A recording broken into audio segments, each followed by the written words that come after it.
What? No super chats? Yeah.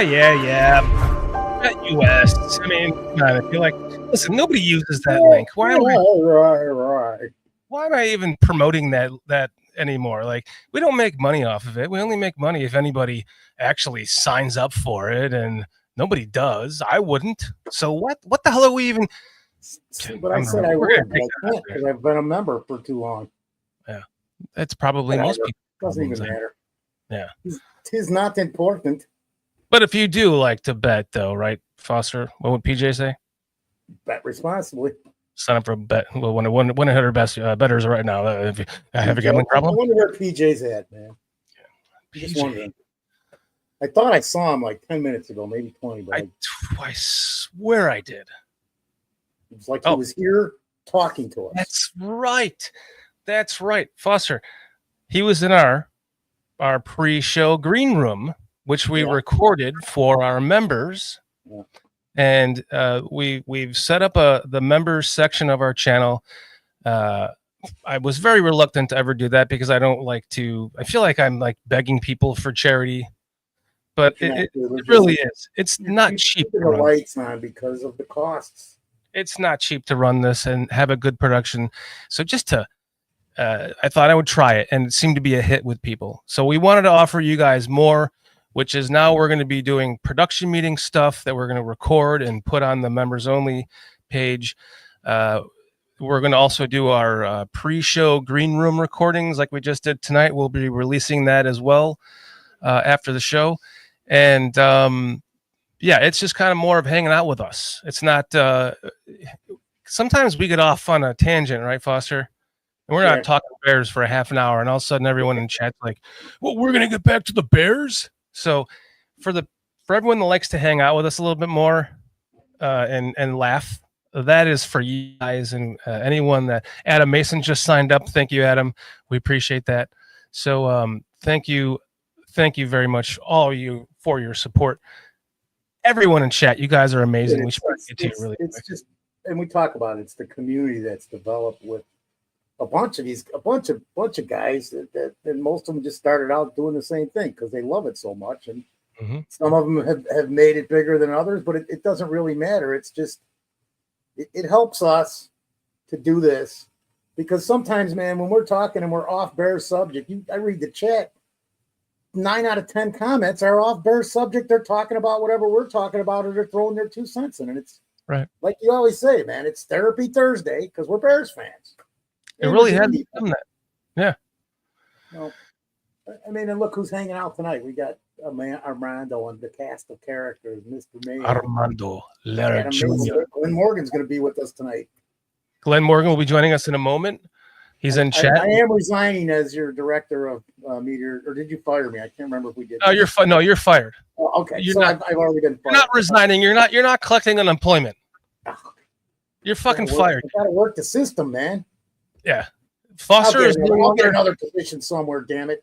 You know, now I have to redo the opener, Foster, to remove a simple phrase: Director of Media Relations. I need to put that into my title because you're fired.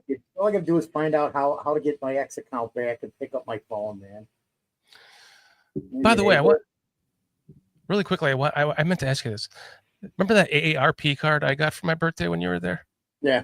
Do you have one, and do you use it? Because I feel I have it in my wallet, but I feel shameful. Dude, I use it, and now even I'll go places and I'll just say, "Hey, man, senior discount," and they always give it.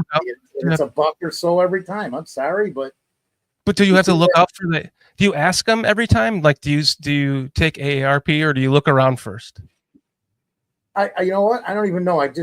What happened? Honestly, what happened? I was 38 years old, and I looked like this, and I walked into a White Castle, and I'm like, "Wait a minute, man! That was you didn't charge enough money." I'm thinking to myself this as I'm looking at the receipt. So I saw that I got a senior discount, so I just went with it because times are tough. If they're going to give it to me when I didn't deserve it, I didn't go out of my way. But now I'll ask. I'll just ask, man.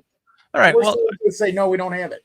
I've got mine locked. There's a lot of $1 here and $1 there. If you're 55 or older, you can get it. All you got to do is ask. People don't know. No, it's 50 because I just turned 50. That's why my weight. No, that's the AARP, but I'm talking about like Taco Bell and right. Like most of these places. If you Gotcha. if you do use, just ask them because they won't tell you. They won't tell you, but then like Taco Bell, I was like, oh, you guys got a senior discount, right? Yeah, and I'm like, well, it doesn't say on here. He goes, yeah, pull up to the window, and I pull up to the window, and sure enough, $1.10 off, and I'm like, okay. If I do that once a month, that's a free meal or two a year. So that's the last thing I have to look forward to. So first it was like being able to buy porn, and then it was being able to drink, and then it was being able to rent a car, and then I had this long period until until 55 when I can get like senior discounts all over the damn place, no matter where. Most of them start at 55. Man. Okay, good to know. At least there's something to look forward to. I did tell you I got my car when I was like 28, though, right? 30. Yeah. Also, let's get the chat before we bring in Shut up. Amphieris. What's up, man? Good to see you tonight. Cliff Victoria, Chad Spieger, one of our members. The age of Adam Mason, Mr. Mayhem 69. Gary Oz. Armando Lara Jr., my neighbor. Gary Oz? I don't think I've seen Gary. Have we seen Gary Oz before? I have seen Gary Oz. I don't know where. If this is your first time here, thank you very much. Is it here? Probably here, but I don't remember. Robin Leffler, Adam Mason, Black Diamond, recent subscriber. Thank you, Black Diamond. We see you in the. You did say Chad Spieger, right? Chad Spieger, yes, of course. Yeah. Again, I feel like I'm doing. I almost want a commercial for Sports Zone Chicago every Monday, Wednesday, and Friday mornings at 9 p.m. Central, because it's like excellent morning content. Glynn Morgan has been on that show a lot too. He can attest for Sean Sierra. I love that show. Armando is a good friend of the show that we met through their Black Diamond as well. So thank you guys so much for hanging out with us tonight. Vizzo Joe. You can't catch it because I get stuck catching the re-air or watching it 2 hours later, really listening to it these days. But it's always a good listen, even, man. Absolutely. It's like us with a little more information. I don't know. It's all Chicago sports too. It's not just Bears. It's mostly Bears though. It's real people with Bears fans. Levante Rogers too. Thank you for joining us tonight. All right, let's not keep our guest any longer. Later on in the show, Adam Mason is going to join us. We're going to do a little crossover with Glenn before he leaves, because Adam said, I asked him to join us tonight in his chat on his show that he had earlier, and he's like, "Oh, I'm not worthy of talking to Glynn Morgan." So you're going to get to talk to him tonight. We're going to make that happen. And Glenn puts his pants on one leg at a time, just like everybody else. Actually, I kind of jump in them at the same time, but I mean, who doesn't, right? No, Glenn, man. Come on, Glenn. You're a legend, bro. Everyone loves Glynn Morgan. Have you talked to my wife lately? Just joking. Can't talk to any of our wives about that. I know, that's why we're all on here right now. We're always the bad guy. Days, man. It's nice of you guys to say that, but no, man, just a guy, man, just a guy with opinions like everybody else. Glenn, I did the research tonight. We did this. Actually, we talked about this in the pre-show recording that we're going to have out for our members later on tonight. This is your 12th appearance. What? No way. Yes, sir. No. I looked up all the links I sent you for every show. It accounted to tonight was 12. Wow, I thought it was like maybe half of that. Maybe I thought maybe 6 or 7. That's what me and PJ actually said. Everyone was like 4, 5. I'm like, I'm guessing at least 8. Clearly, I've made an impression on everyone, a lasting one. Oh wait, no. Clearly, from the day the booze spew through your nose. Yes.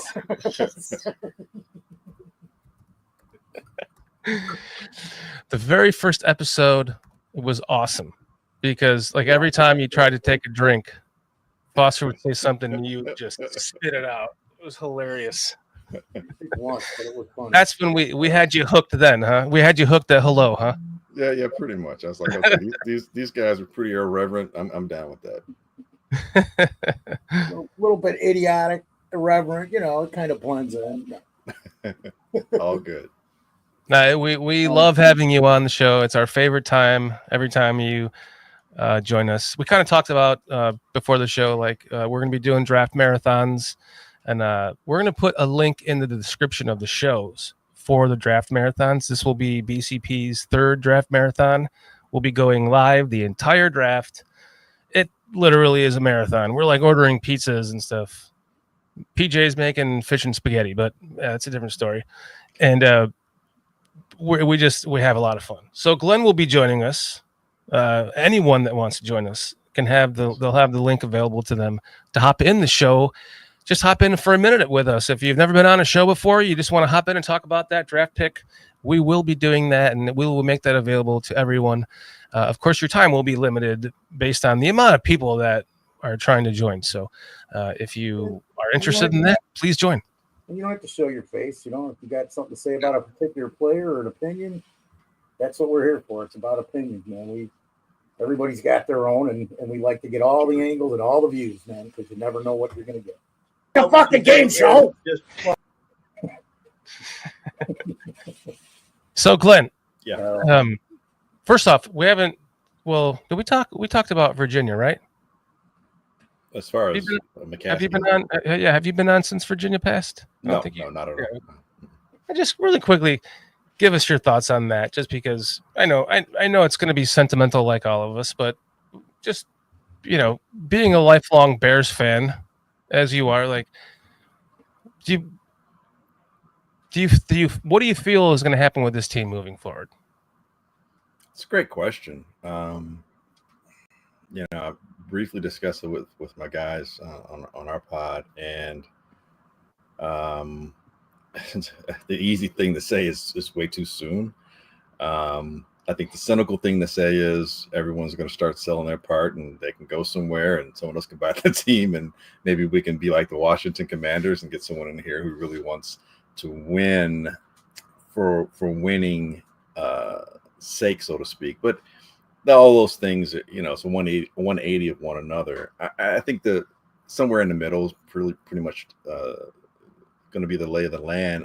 I believe it's going to stay with the family. I mean, it's too much ingrained in their lives. It's literally been a family business. So I don't think that's going to change anytime soon. Like the Fords with Detroit Lions, Mars with the Giants, Rooney's with Steelers, the Hunts with the Chiefs. I think the Bears, they exemplify something that connects the beginning of the league to where we are right now. By we, I mean, football fans as a collective. And I believe we've talked about it before in a lot of different ways. How important is winning to the Bears? Is it a bottom line kind of thing on everything from from North Pole to the South Pole?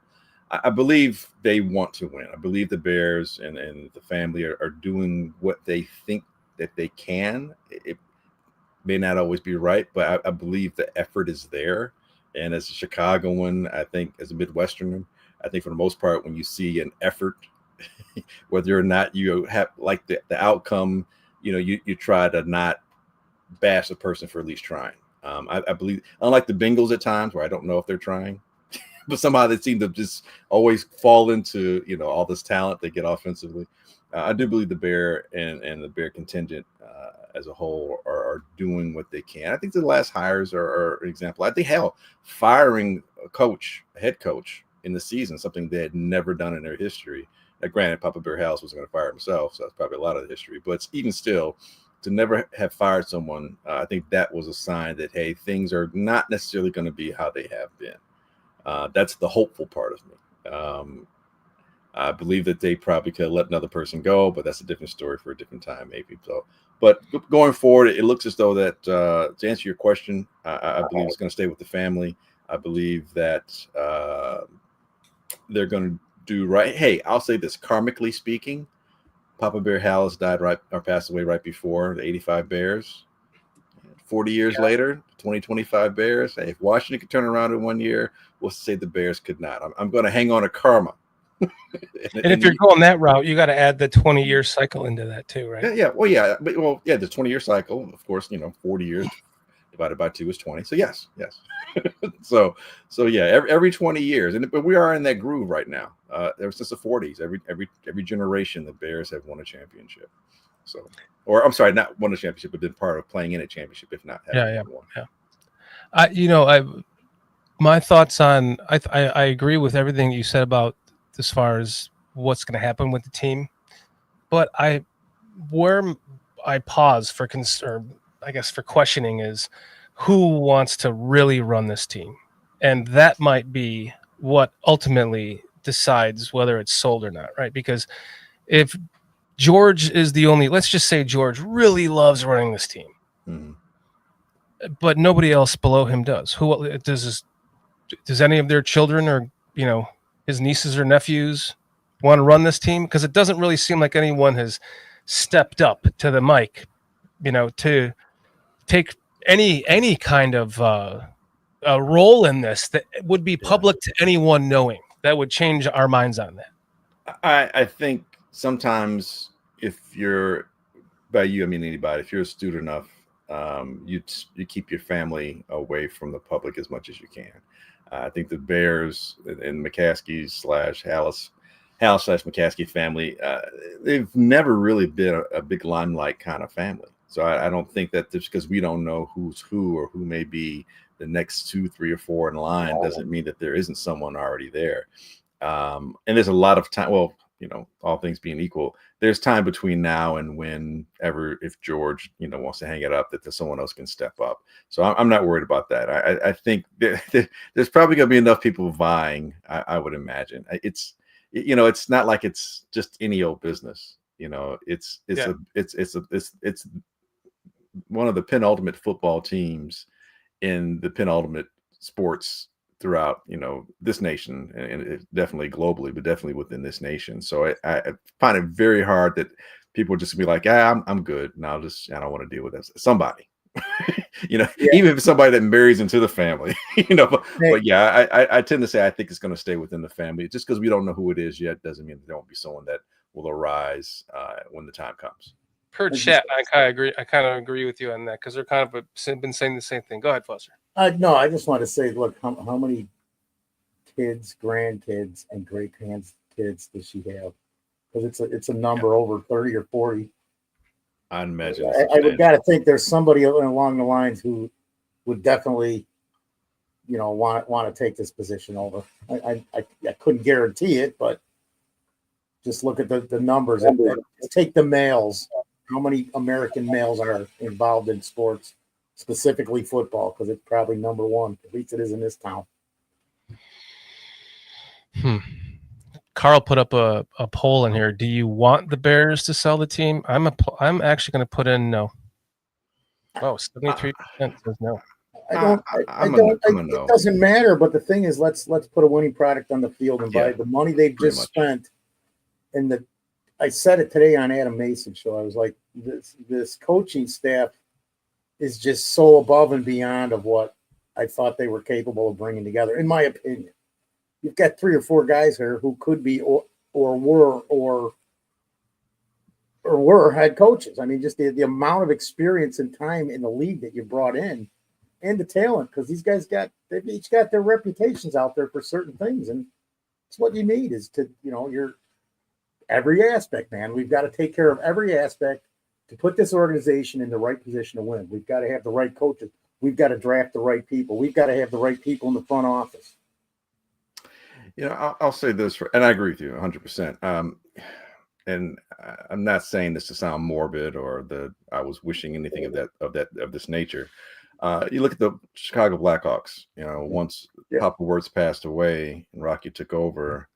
Wow, 3 championships, and that within a 10-year span, give or take. You look at with the Fords over in Detroit. I mean, how long has Detroit been beleaguered? I mean, they were believing the curse that their longtime quarterback in the late 50s, early 60s put on them, that that they would never win again until whatever 50 years would go by, and it's pretty much close to that. But you look at the Detroit Lions now. My point being, another family member stepped up, took over, and look where they're at. And they look like they should be formidable, for the foreseeable future. So, and I'm not saying that Virginia McCaskey had anything to do with the day-to-day stuff, if at any time, but her presence was a presence nonetheless.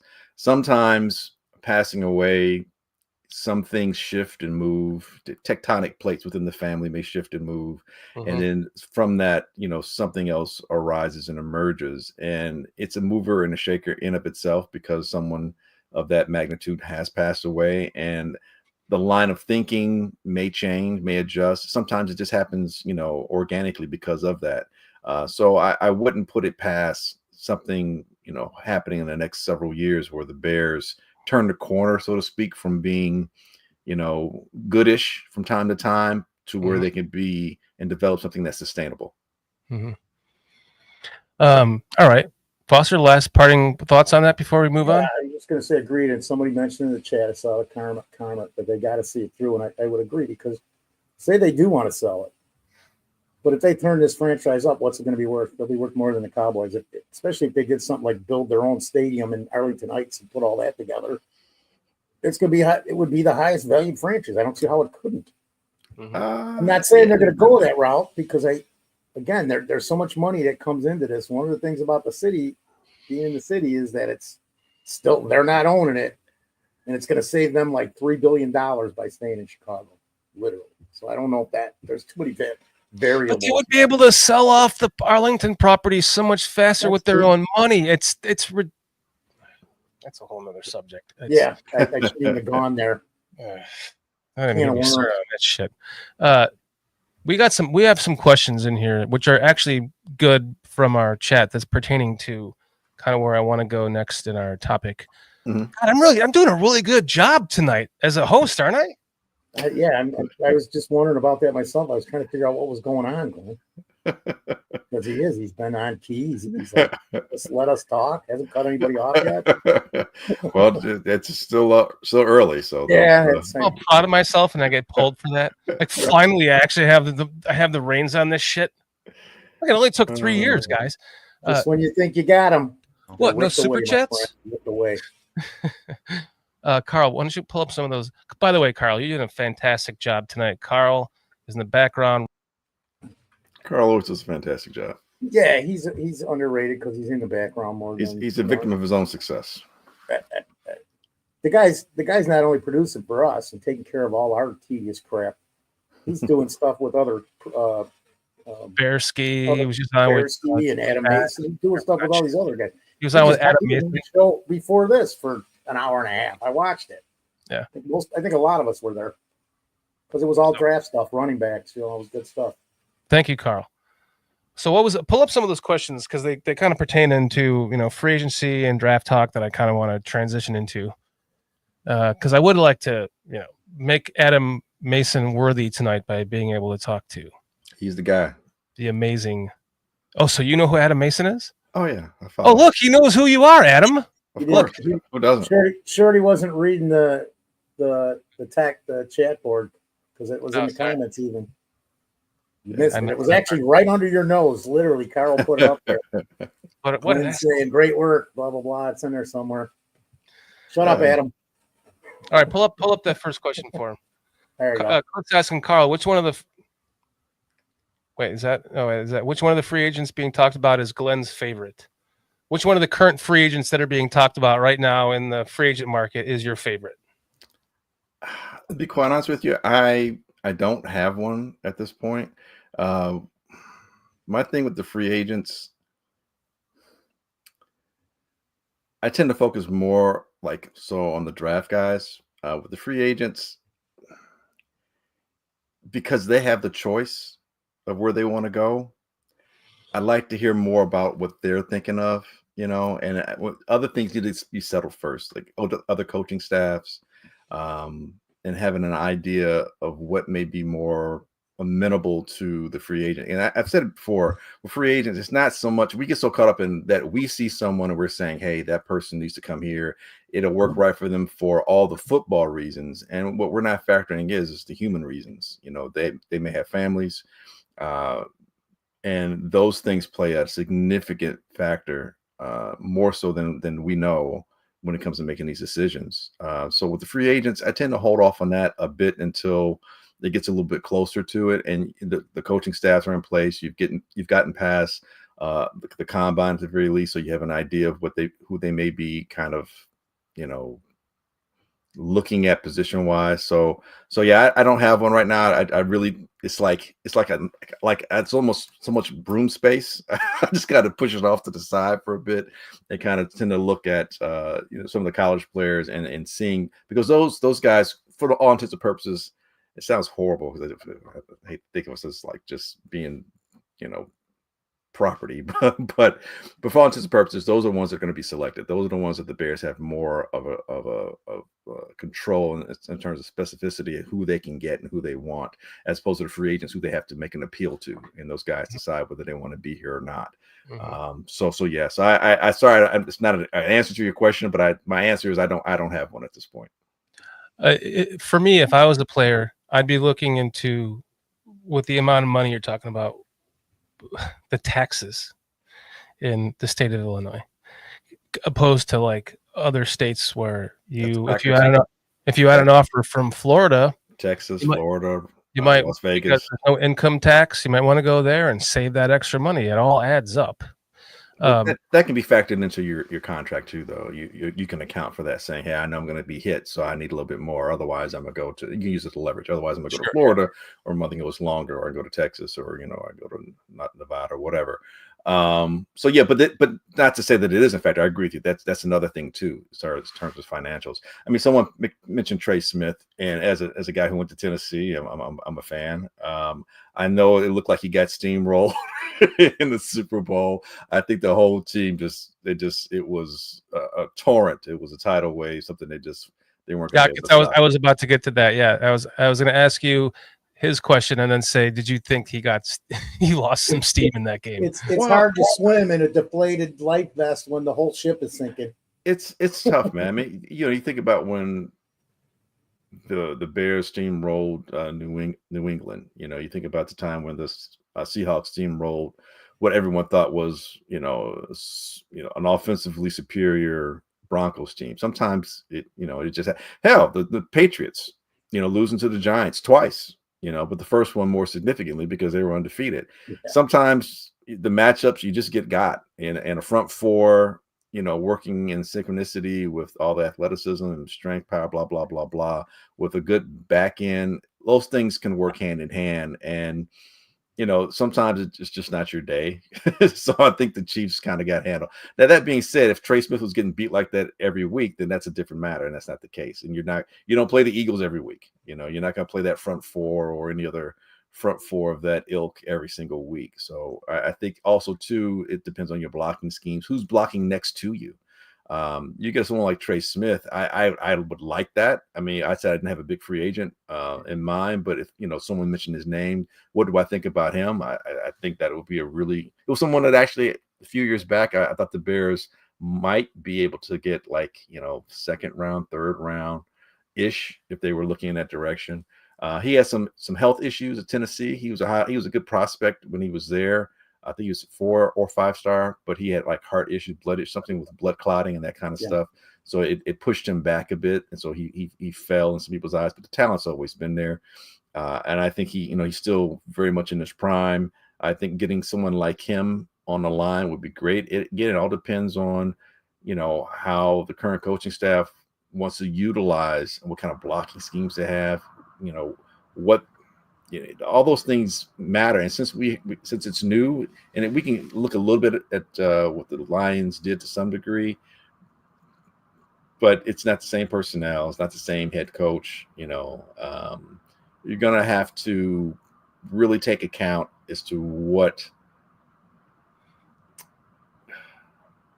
I keep saying scheme, but really how they want to implement the talent that they have, the utilization. Do you want more zone blocking? Do you want more power blocking? Things of that nature, and that can help you. And all that to help that player determine whether or not if that's the place for him. So yeah, the name sounds nice. He's had a pretty good career so far. Sure, if this is Madden and you want to put him on there and you go with it, that's great. But in real life, there's a lot of things to factor in. That's a lot of money, right? It's a lot of money. Hey, man, you know what? You're gonna. It's all a lot of monny. It really is at this point. Yeah, it's monopoly money to us, but it's still a lot of money. I would love Trey Smith. I've even stated I was like, I want the guy. I would want the guy on the team definitely. But I'm looking at it again, going, so in the 3 years of draft capital that we're going to give up, shouldn't we be able to sign a free agent, possibly not as good as Trey Smith, and develop our own long-term solution at the problem? Otherwise, how much draft capital are we going to have to give up if there is a sign and trade like I've heard about? I know he's a free agent, but it keeps coming up more. Somebody even in the chat mentioned if Kelsey retires, they could possibly have the money to retain him. I'm hearing that the Kansas City's going to trade for what's his name from the Rams. There's so much stuff going on prior to this free agent that it's Cooper. early. They're going to try and sign. It's Cooper lying season, yeah. It's super. That's why I'm saying it's. And again, not to be dismissive, it's early. There's so many things, and that's why to me, like, it takes a little bit more time, especially with the free agents, because again, or even with trades, because sometimes with those trades, they may also involve some draft picks, maybe some sign and trades. It may be other money things, cap stuff that's involved because they may be looking for somebody else. It's not as simple as it once was. I mean, football is like, it's got the mix of like baseball as far as negotiations and basketball, along with, what football brings. It's so much more layered. I think and other thing too, the players are so much more intelligent about, their needs and getting them met, and not having to kowtow per se to public perception. Also with the league tries to mandate, and it's so crazy because, and I know I'm going on like 3 different tangents here, but I'll come back to my overall point. The NFL, unlike any other professional sporting organizations or leagues, like when you're the best player on a basketball team, whether it doesn't matter your position. Same thing with baseball. Mm-hmm. You can be a everyday player and you get $300 million. You could be a top of the line starter and get damn near $300 million. Basketball, you can be the point guard. You can be, Kyrie Irving and get, be the 9th player on the team and make $15 million a year. Well, there's that. But my point is that the best players get paid.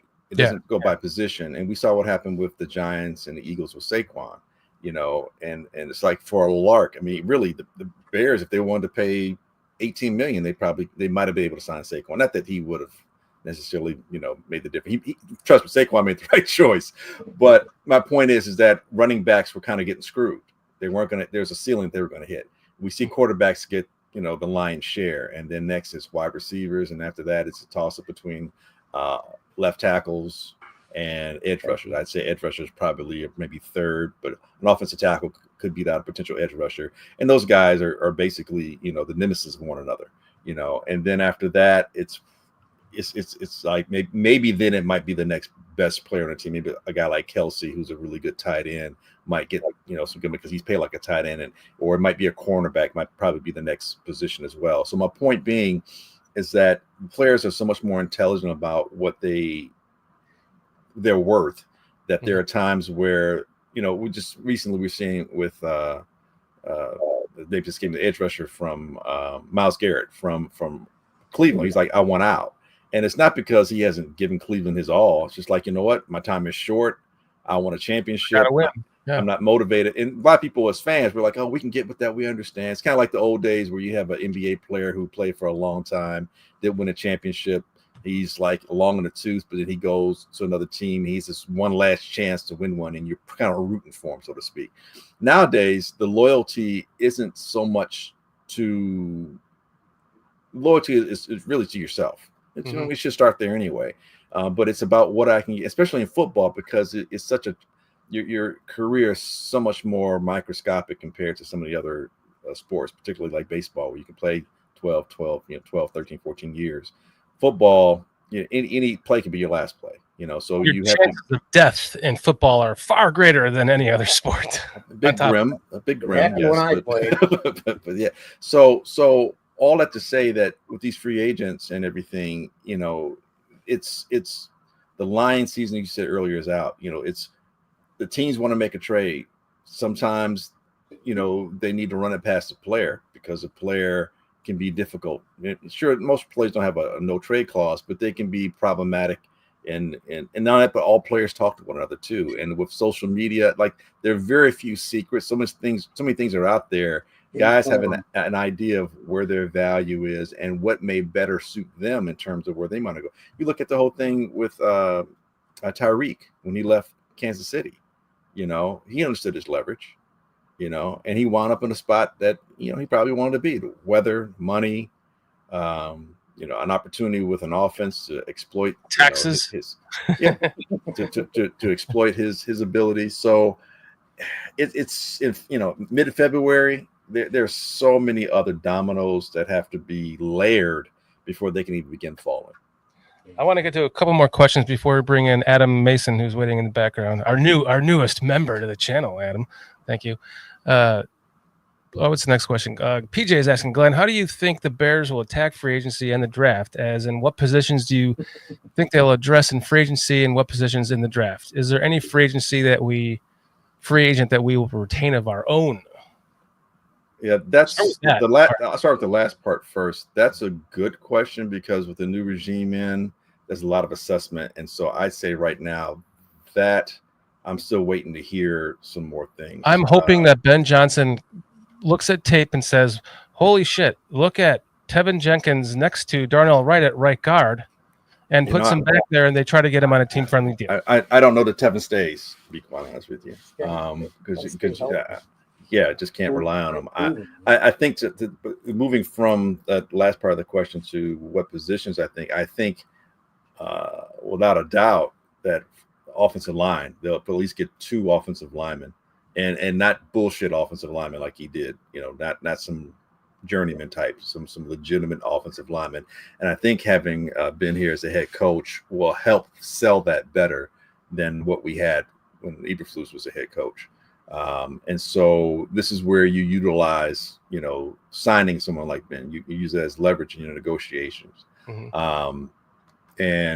I think, if possible,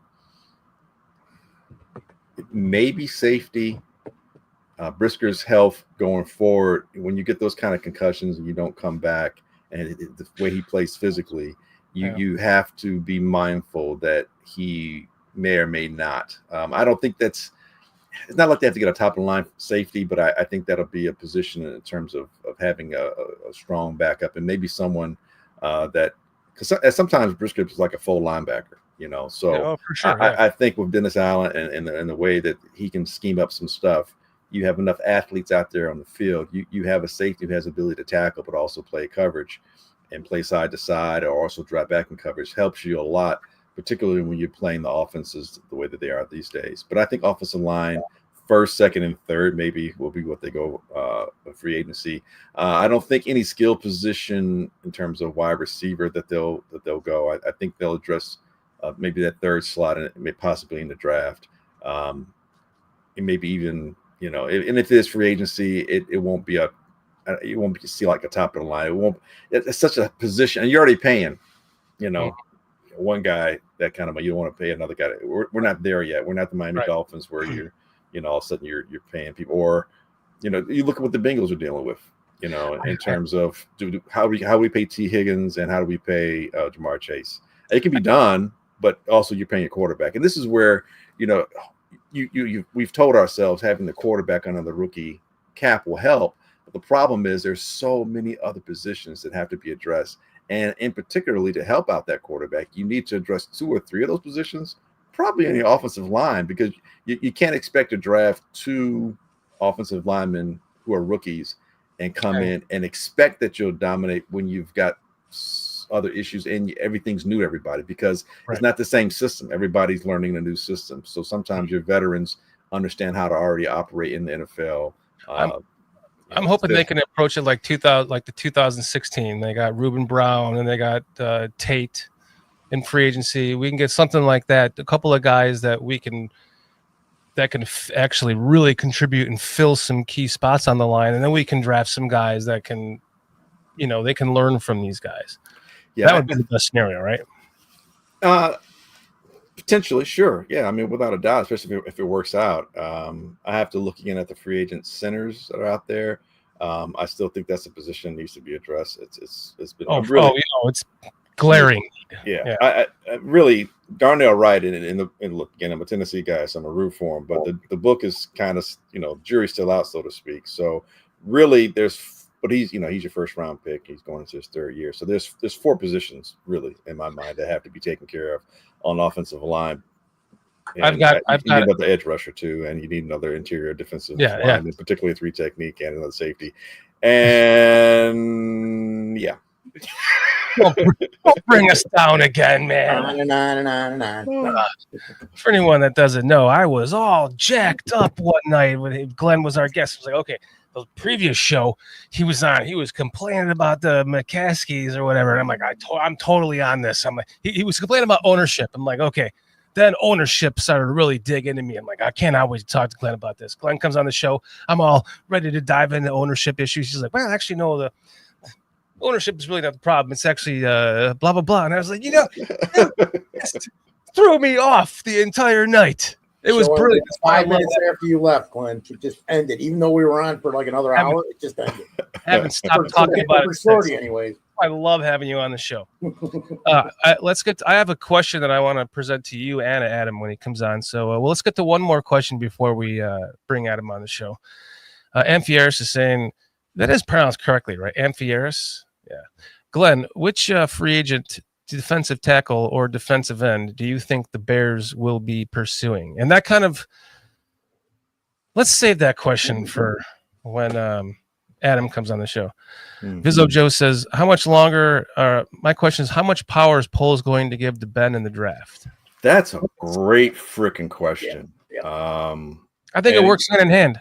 Yeah, and you say give. I don't know if he's giving or he has to acquiesce. He has to, he has to allow. Hopefully, and I'll take this. And I apologize. The GM for the Lions, his name just escaping me right now, but he and Campbell work so well together, and I'd like to think that Ben is going to take some of what he saw there and try and recreate that type of synergy with Poles. And if they can do that, then I think it may be on.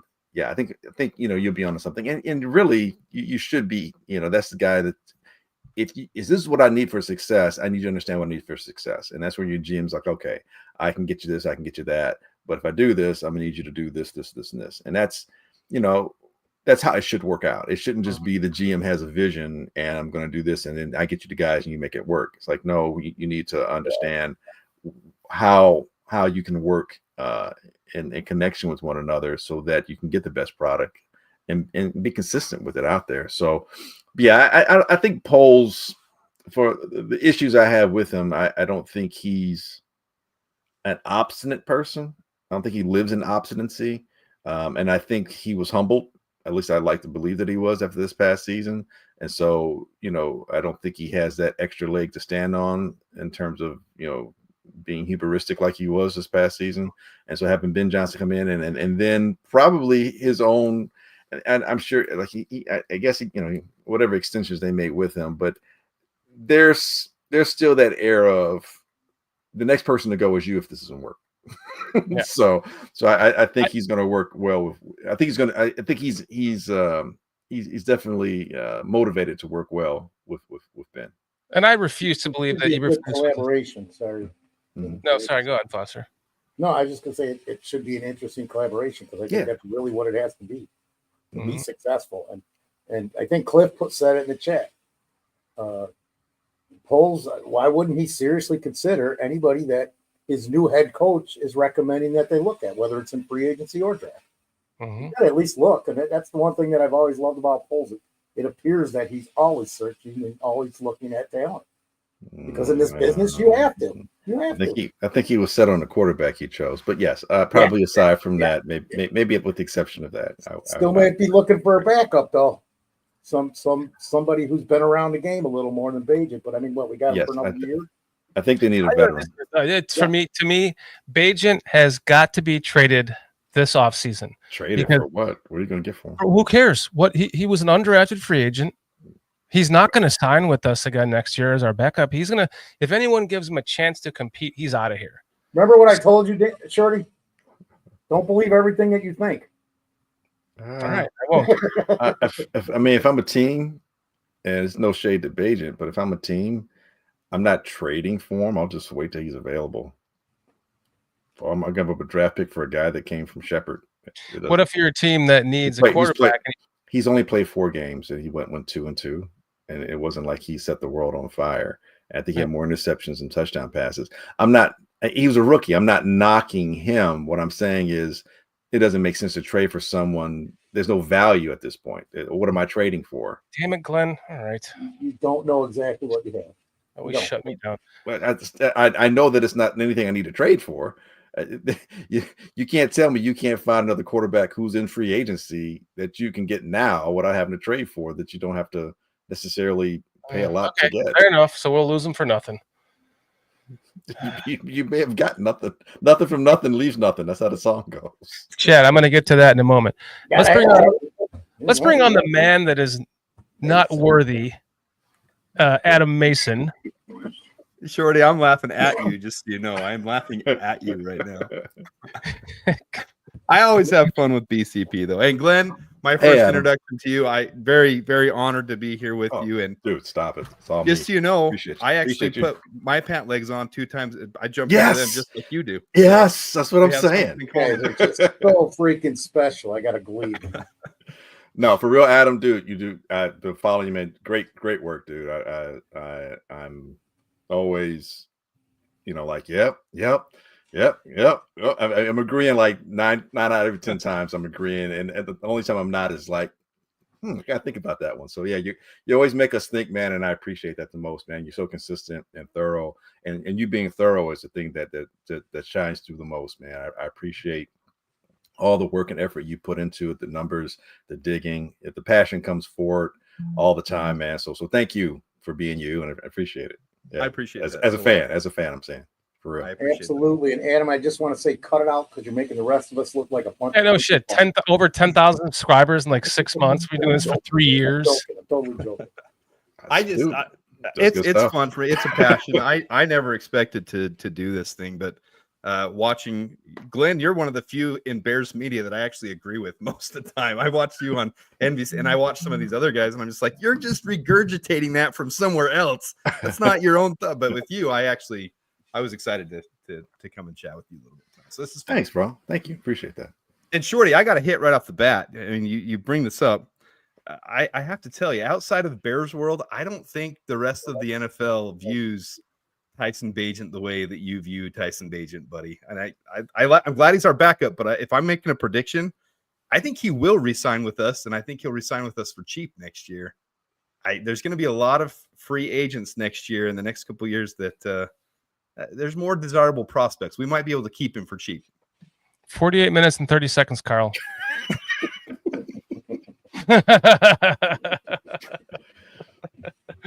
No, I mean, it's a great story. He's a nice guy. Going off of the second string quarterback fatigue that I have, the second string quarterback PTSD that I just am naturally ingrained with as being a lifelong Bears fan.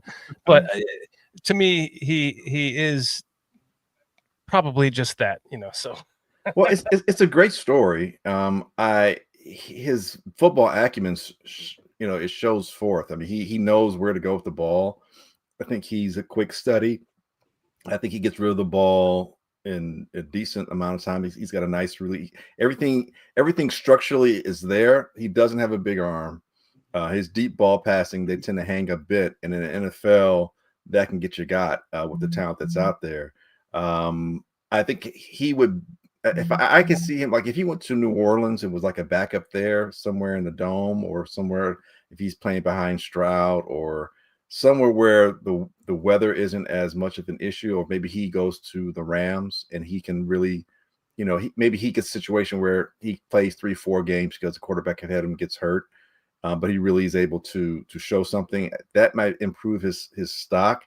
But right now, I just, like Adam's just saying, it's like there are so many other quarterbacks who have a better body of work, have a body of work that they can look at it and know exactly what they're getting. I think with Tyson, we're enamored, with the story, but beyond that, we haven't been able to see much. And in this day and age, your draft picks, even the 7th round draft picks, still have some value. People just want to give them away. And remember that he will have been in the quarterback room. He'll have repertoire, but he'll have a camaraderie. He'll have, the system with Ben Johnson and Caleb Williams. But because he was an undrafted free agent, he will be a restricted free agent. So if anybody, offers him $1.5 million, $2 million, and we really want to keep him, we can just match it and keep him next year. So that's a good point. I don't think he's necessarily going anywhere, but we can still keep him for cheap. If somebody else wants to offer him a contract and we want to keep him, we can still keep him. Well, shouldn't we, or is it already too late? Go and get a veteran quarterback to back up Caleb to help him with the game, or is it too late for that because it's already been a year? If all reports are correct, not only was his offensive coordinator not going over game film with him, but he had a second-year quarterback backing him up, trying to help him with the game. So it was kind of where I thought, well, somebody gives us even a 5th rounder or a 6th rounder for him. It's more than we invested in him. I don't think it's ever too late to necessarily, because Caleb's still a young quarterback. I'll give you an example. Someone I thought they should have kept was like Brett Rippon. I mean, someone like him who's been around could be the veteran. Again, you're not bringing him in necessarily to start, but you're bringing him in to be that coach who has a real time experience on the field, something that Caleb, and granted, Caleb, he survived a year, a very dysfunctional year. And so he, learned a lot, but I still think you have someone who you can bounce stuff off of, who's a player, not a coach, someone who can understand physically what you're going through, physically what you might need to do to have success on the field, someone who can see it the same way at field level, real time, as opposed to a coach who may be in the booth, or a coach who may be on the sidelines, or a coach who's seeing it schematically in his head. Doesn't necessarily mean it's playing out the same way, and or a quarterback who's played against the competition that you're playing, so they have a better understanding of, like, when this guy goes this way, hey, when you play Myles Garrett, expect this, or whatever the case might be. So I don't think it's ever too late. Maybe when I say too late, I'm talking about in his first contract.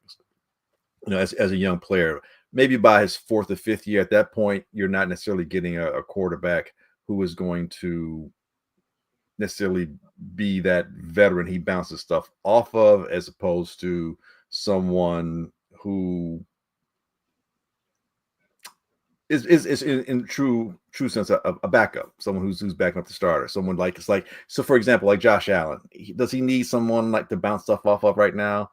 No, not really. But you want to have a backup who, in case Josh gets hurt, he can come in, he can provide you, XYZ on the field.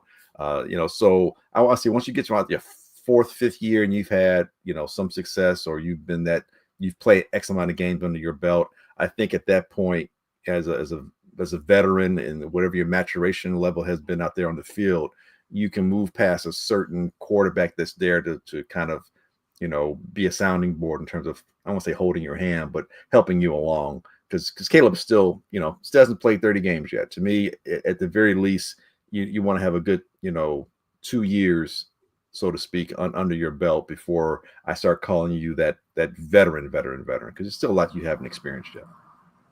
That's just how I look at it. I'm not saying I'm right. It's just how I see it. Mm-hmm. I agree. That's the problem. I always agree with you. You always just submiss me, just put me in a submission. Like, yeah, all right, you're right again. Yeah, I've got a little horn and a snake behind me, and it's you're hearing the melody. Chimes. We had a question there from chat, Carl. It was actually for Adam. Jeremy says, who's the realistic targets for Bears in free agency to target? Glynn already asked that answered that question. So what are you feeling about this, Adam?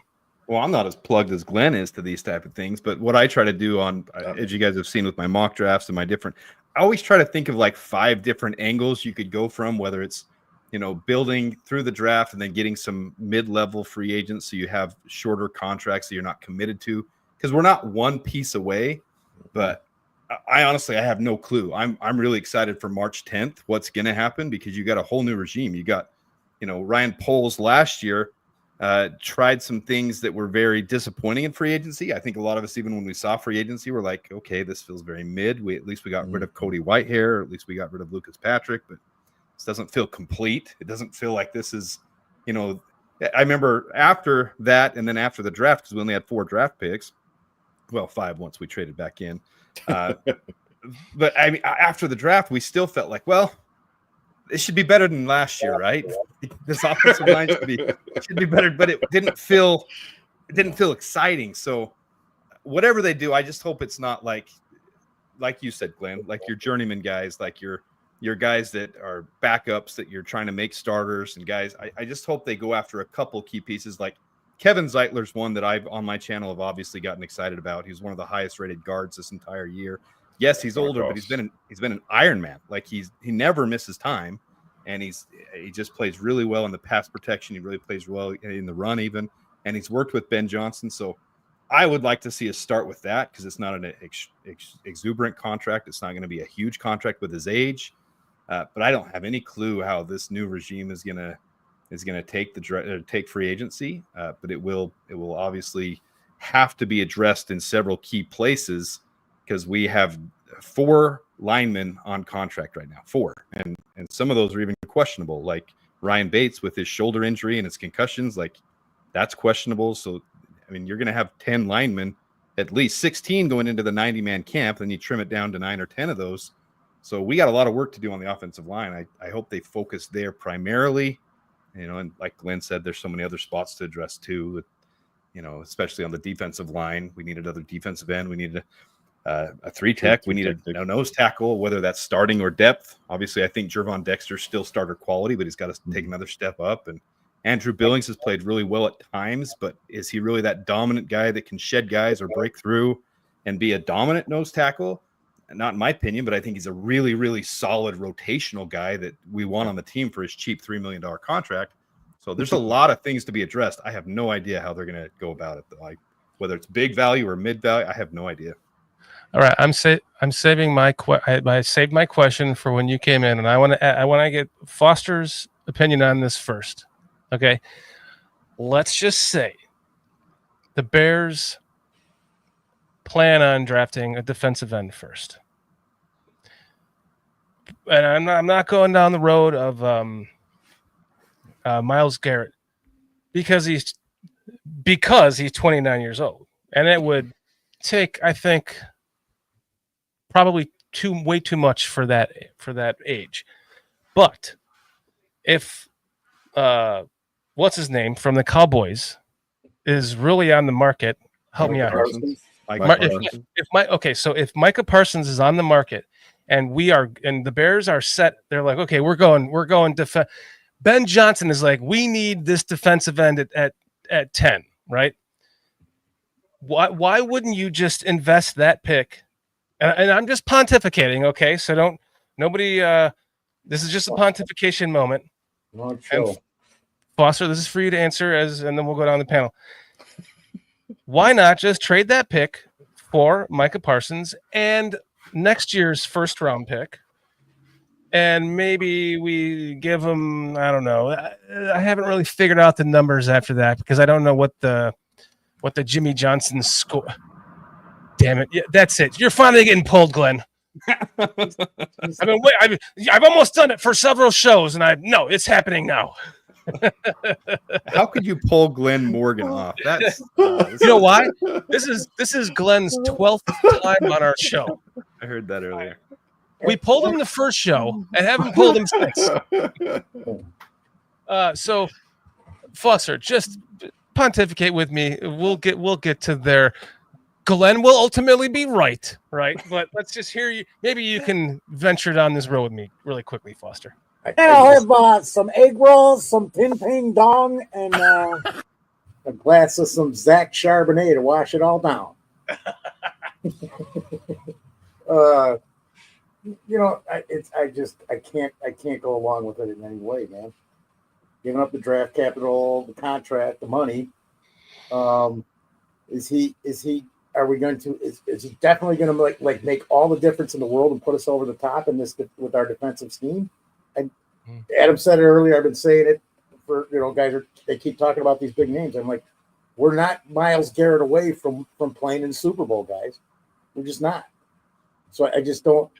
I can't even comprehend that. I've heard that for like the last 10 or 12 days. They've said so many darn names, and I'm just going, yeah, don't see that one happening. It doesn't make sense. Why waste the resources? Who's going to be there at 10? Since everyone else is going to they're just look at them. They're salivating. They're just waiting to shit all over this. I'm going to allow you to keep talking. Yes. So Foster, damn it! I just lost my train of thought. Micah Parsons. Fuck. Totally lost it. Polls, Micah Parsons. What's the last thing Foster just said? Resources. Who's Didn't make sense. Who's going to be there at 10? Who'll be there at 10? Cobwebs up there in that old brain. Oh God, I hate when Chardonnay to wash it down. I don't know. No super chats? Telling you, he was so stupid. He was so unwise. He was like an unwise man. So where do you, Foster, where do you rank this team? Quarterback, offensive line, running back, wide receiver, defensive line, safeties, linebackers, and defensive line. When we traded for Khalil Mack, when we thought we were ready with Mitch Trubisky, where does this team compare to that team? And would you argue, before everyone else shits on this, Foster, would you argue that it's possible that this team is better off? Especially because if you're going to compare Caleb Williams to Mitch Trubisky, then we're not even going to have that discussion. But you following me? Here, defensively, you can't compare this team to. You're talking about 2018, I assume. Yeah, when they traded for Mack, yeah. Well, I mean, that was the defining season after the trade. So the defense, it isn't there. I thought it was better. I thought we were better suited going into the season than we actually were. And I'm just giving you my honest opinion. We're homers, I know. It's not where it was at. And I still say Mitch Trubisky sucked. Go look at the games. That team was Vic Fangio's defense, and a couple good things happened. And like he scored 6 touchdowns one day, and just because look at all the failures from that team offensively. That's about where we're at right now. But I believe we've got a much better quarterback than we were when we were walking into the. It was 5 touchdowns, by the way. That's another guy they're talking about. Bring Khalil Mack back. Yeah, maybe on the very right contact. But why would? That's the wrong direction. This team is wants to be young and on the up for years, not go into the countdown to being shit upon. Go ahead, Glynn. You make a great point in terms of this team roster-wise is probably better than that 2018 team was going in, especially. We weren't really sure. There are a lot of free agents helped make that team kind of go. Allen Robinson, I forget the other wide receiver we got, the tight end we got. So skill-wise, I think we're better suited. The issue is we weren't paying people like we're already paying right now with DJ and Montez Sweat. And although you have the quarterback on the rookie deal, you're paying other people significant money right now. And the other issue was back then you didn't need 4 offensive linemen to protect your quarterback. We needed at least 4 starters, and like Adam said earlier, there are going to be some backups we need as well.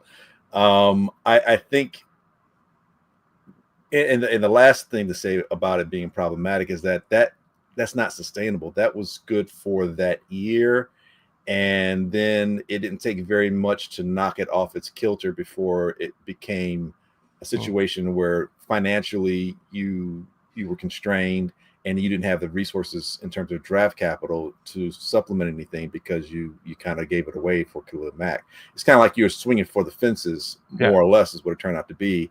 And you fell, it's like it's like you do the home run derby and it's hit high in the air and it just falls like, a good 300 feet short, of the wall. The shortstop, the shortstop. It was a long single.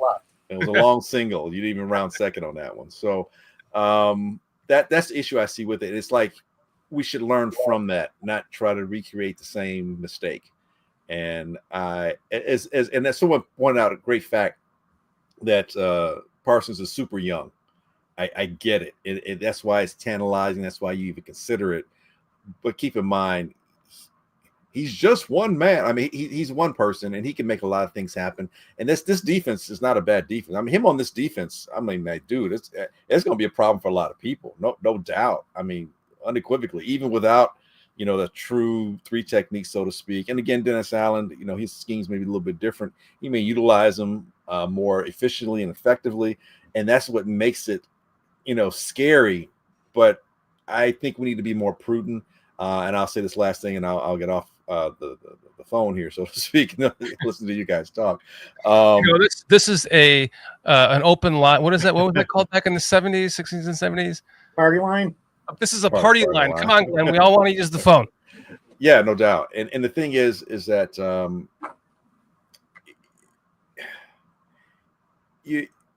I felt Poles could have gotten a lot more from had 2 number 1 picks.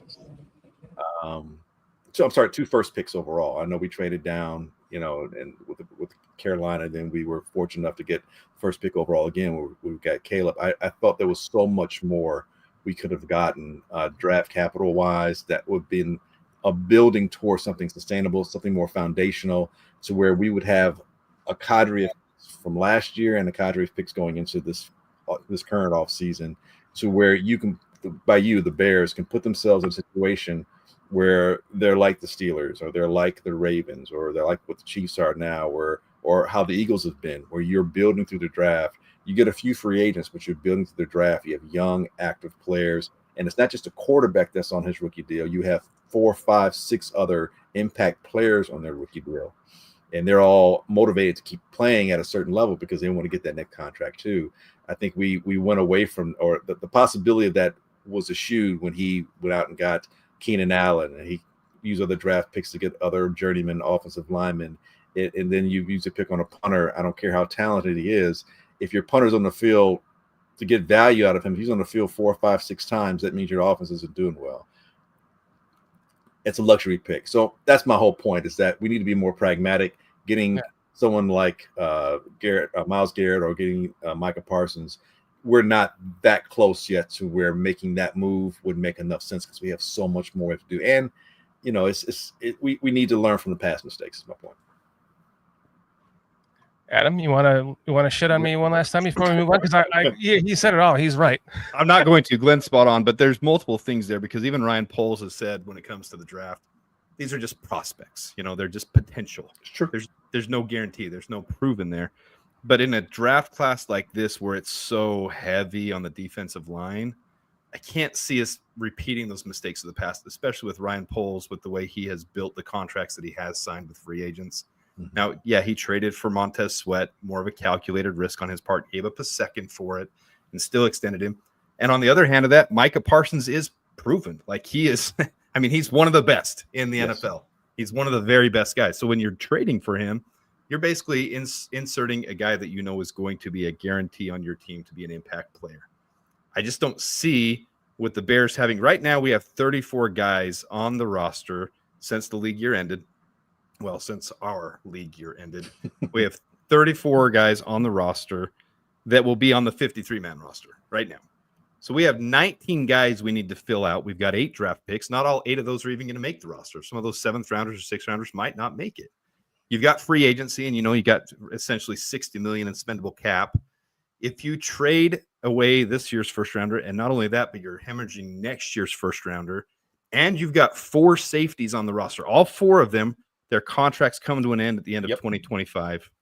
You're really putting yourself back into Ryan Pace type of stuff, where you're hemorrhaging the future for the now, when we got a rookie quarterback that isn't proven. I love Caleb. I think he's done great his rookie year, but he's not proven yet.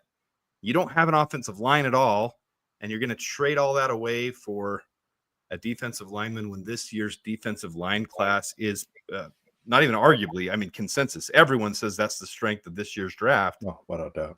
I don't see us making a move for Myles Garrett, for Micah Parsons, for Max Crosby, for anybody. I don't see us doing that type of trade this year. Maybe mid-season, if we've built this good team and we're 6-1, and we get close to the trade deadline and we're missing one piece, then we could trade a future first round pick for the right piece to, hey, we're 6-1. We're actually making a run at this, and Caleb's looking like a veteran quarterback. Maybe then, but not in the offseason. I don't see us making a big blockbuster trade in the offseason this year. Particularly, there like is you no just said, now. it's just like to piggyback on what Adam said. Particularly, he said defensive, but especially the defensive edge rushing position. That's where it's really deepest. So yeah, that's even more of a reason. It's like, yeah, Abdul Carter might be the closest Micah Parsons. Ironically, we played at the same school. He may be the closest Micah Parsons-esque in terms of versatility and impact in this draft. He arguably could be the number 1 pick overall. But I don't feel bad if the Bears, say in the second round, get someone like James Pierce. Maybe he falls to the second round, or you get someone like Princely Umamnielan out of Ole Miss / Florida. These are guys that can come off the edge, give you that athleticism, but are good enough and strong enough to play and hold the edge. So yeah, there are a ton of guys that can give you what you need. And I don't know, that will make the Bears defense that much more potent, and I'm all for that. But again, there's so many other issues, and you want to help your quarterback survive. We just saw what happened to the best quarterback in the league, and that was a pretty good offensive line. It wasn't like it was a poo-butt line. It wasn't even the same injury depleted line he had when he got run over and steamrolled by the Buccaneers.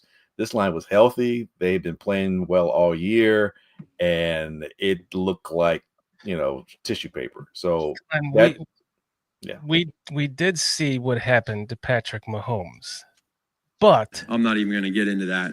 I have zero thought. I know I'm not the only one. I know I'm not the only one that saw the similarities between Patrick Mahomes and Caleb Williams in that Super Bowl, though, right? It looked very similar. Well, other than Patrick Mahomes throwing dirt balls. What you know what, man? I'm saying with his line. What happened with his line? Right. Oh Yeah. And with that being said, I know it was garbage time down the stretch, and some of those were empty calories in terms of the yards and the touchdowns he got. But he was still, everything looked hard. Everything looked very difficult until the very end. And that's from a guy who's the best. And Caleb is still in the proving ground, as Adam alluded to earlier. And I think he'll be fine. I think he's, clearly he is an NFL quarterback. He's NFL talent. I have no doubt about that. But don't forget, he's learning another new system as well. There's a lot of growth still with this team. And I was going to say this to really shit on you even more, Shorty. Please bring it on. Is that even with whatever free agent moves the Bears do make in terms of acquiring, especially offensive line talent, it still may not be enough for next year. Yeah, I know. I've already listen. I had a major moment with myself during this season. I'm like, I started this channel because of Justin Fields. I was like overly confident that they were going to be able to do what I think Kevin O'Connell could do with Justin Fields. Oh, Justin Fields just won the Super Bowl. He's going to Disneyland or Disney World or whatever. No, seriously, you look at Jalen Hurts. There's not much difference between he and Justin. I agree. Yes, other than he's had the benefit of way better coaching and a way better offensive line and talent around him. Other than that, he's more athletic than Jalen. Jalen, Hurts is pretty freaking athletic, but Justin's way faster. He's much more electric in terms of his feet and moving the ball. Justin has better deep ball accuracy and is more consistent with his deep ball accuracy. I think where Hurts is better, I think he's been more. His time spent studying film and improving year in and year out, we've seen since he left Alabama, went to Oklahoma to Philly, and then over the next couple of seasons. But there's not much difference. And when I say that, I mean in terms of you put someone in a situation where it's a healthy situation and they have good coaches and you've got the talent around you, you can do something. And I think Justin is probably in as good a space as he can probably be if Pittsburgh re-signs him. That offensive line was a young offensive line. They actually did have a couple of rookies on that line. They did very well. two of which I wouldn't have minded if the Bears had gotten one of them, particularly the center. But anyway, I digress. But that offensive line is going to be much more solid next year. The running backs, they're decent. They're versatile. They're decent. They need a little more explosion from the backfield, in my opinion. Obviously, they need probably another 2 wide receivers. Mike Williams, we'll see how healthy he can be, but there's a big, tall receivers. The tight ends are phenomenal. I like both tight ends, and that defense is slowly starting to get the influx of younger talent in there. And you've got coaching, you've got a very healthy locker room, healthy organization. And you have an offensive coordinator who I don't think is as dynamic as some, but he's solid and consistent, and he generally doesn't put his quarterbacks in bad situations. So I'm just saying, How about Aston Genty at 10? Hell no. See, look, I did that. I did that on purpose. I agree with Glenn all the time. And I don't mean to sound so disrespectful to the person who asked the question. Who's no, I did that as a test. Yeah, STC asked about it. I said I was going to ask that STC, but I know Glenn will shit all over me.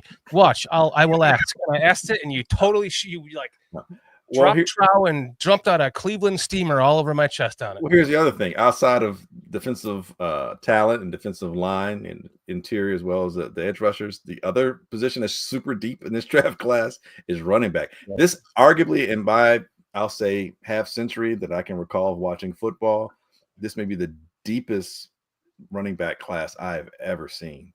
It is ridiculous. That's when you asked me earlier about drafting running back. I don't think you have to. I think you can probably get one in free agency and still be fine. And that guy could even be a difference maker. And it's not like that hasn't happened in NFL before. We've seen it happen on a lot of teams. Not too long ago, we saw it happen with the Jacksonville Jaguars. I think the rookie, I can't recall his name now. I'm not even sure if he's still in the league, but I think he ended up being arguably he was in the running for rookie of the year. I think, I can't remember. He's a kind of a low to the ground, between a power and a speed back, but he was a real good running back.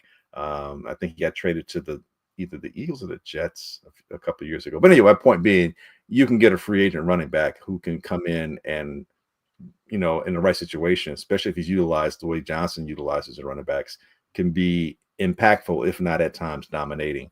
But no, Ashton Genty, I like him. He's a talented guy. I told you, STC. Didn't the Lions sign a guy like that a couple of years ago? Montgomery, I'm talking about. Yeah, well, I mean, so, but yeah, running backs. Look at Derrick Henry this last year. And I got a question for everybody real quick. So if Genty's when Genty's there at 10, is anybody going to be willing to move up to get him? No, they'd be willing to move up to get somebody else, not him. They don't. This draft, it's too deep in running back. You don't have to move up to get a running back. Well, Adam, didn't you just do today? If he were 6'1", 210, running a 4.2 and catch the ball at the backfield and ran with power and had great contact balance, and he's 324 yards after contact, whatever. Even with that, Derrick Henry, maybe. But I would say probably you'd have to be Marshall Faulk for me to even consider it. And I don't see, and when I say Marshall Faulk, I don't mean Marshall Faulk the rookie. I mean Marshall Faulk like the Rams Marshall Faulk, like already proven to the no. I'm sorry. This is I did that as a test. So this is the year of the running back, as Glenn said. But what makes Ashton Genty so special is that yak, the yards after contact. But there's like 5 running backs in this draft class that have over 1,000 yards this year in yards after contact. So Ashton Genty is a bull. He will run people over, but he doesn't even have. People are saying he's like Gibbs in the comments, like he and even worse. I've seen the comparisons to Sweetness. He doesn't have the lateral agility. He does not move east to west the way that he moves. Now, granted, you can hand it to him 30 times in a game and he'll get you 5 yards every time and you'll get first, and that's great, but he's not this much more special than the next guys behind him. Exactly. There are so many good running backs, and I think some that are better than Ashton Genty. In my opinion, that's an unpopular opinion, I think Ashton Jeanty will go first off the board. There's a lot of hype behind him, and he is a bull, but there's so many good running backs. I don't see teams trading up for him. He could get taken early. The Raiders have made weird decisions before. The Raiders could take him at 6. He could get taken early, but I would honestly expect him to go somewhere in the 17, 18, 19, 20, 22, maybe to the Chargers range, with the defensive opportunities, the Mason Grahams and the even Walter Nolans, I would take ahead of Ashton Jeanty. There's so many good players that will impact your team on the trenches in this draft. He's a good player. I don't see someone trading up for him. You know what? I just talk about it. You did that special, you and Carl tonight. Excellent show on the running backs. Because I think my first 3 guys listed because I'm like, okay, he's going to go somewhere else. Were Judkins, Amarian Hampton, who's the other kid from Ohio State? You could take Travion Henderson. There's just these guys did a really good layout of just the running backs. I was really into it tonight because that's a position I've been looking at. We don't have what I thought we had. We just don't have it. We've got 3 running backs, and only one of them has actually proven anything. There's a running back, and I assume he'll get drafted, but he may not. And he's not Hampton over Gentry. I just have to answer Chad.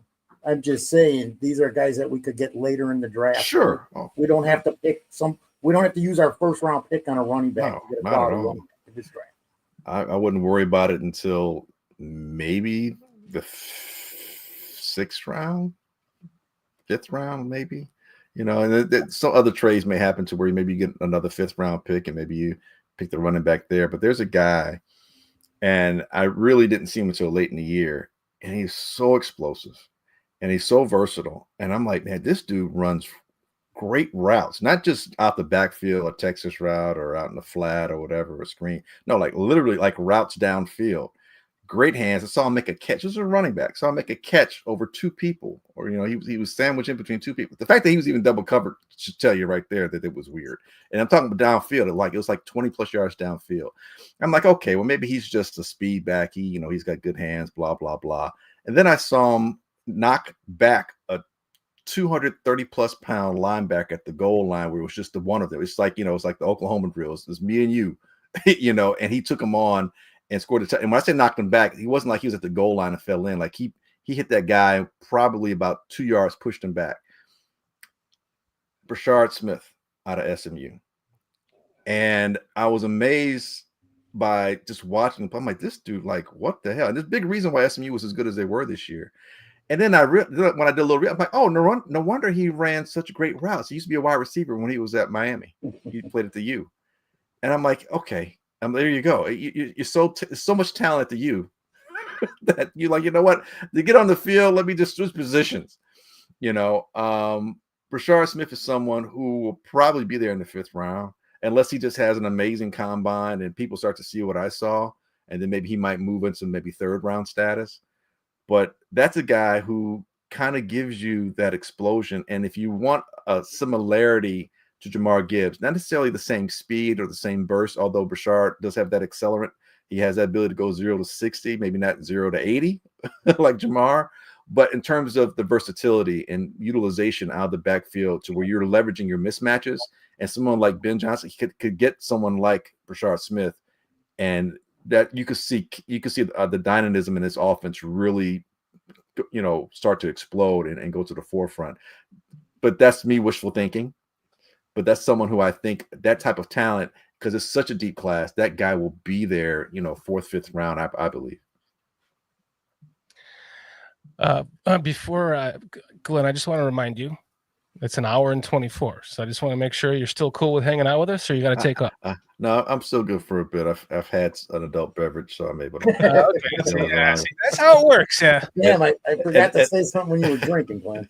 And the last comment, I don't know who wrote it. He says that Smith gives me Marshall Faulk visions. Yes, he does. He kind of does give me a little bit of Marshall Faulk-ish. A poor man's Marshall Faulk. Which is still a pretty wealthy person.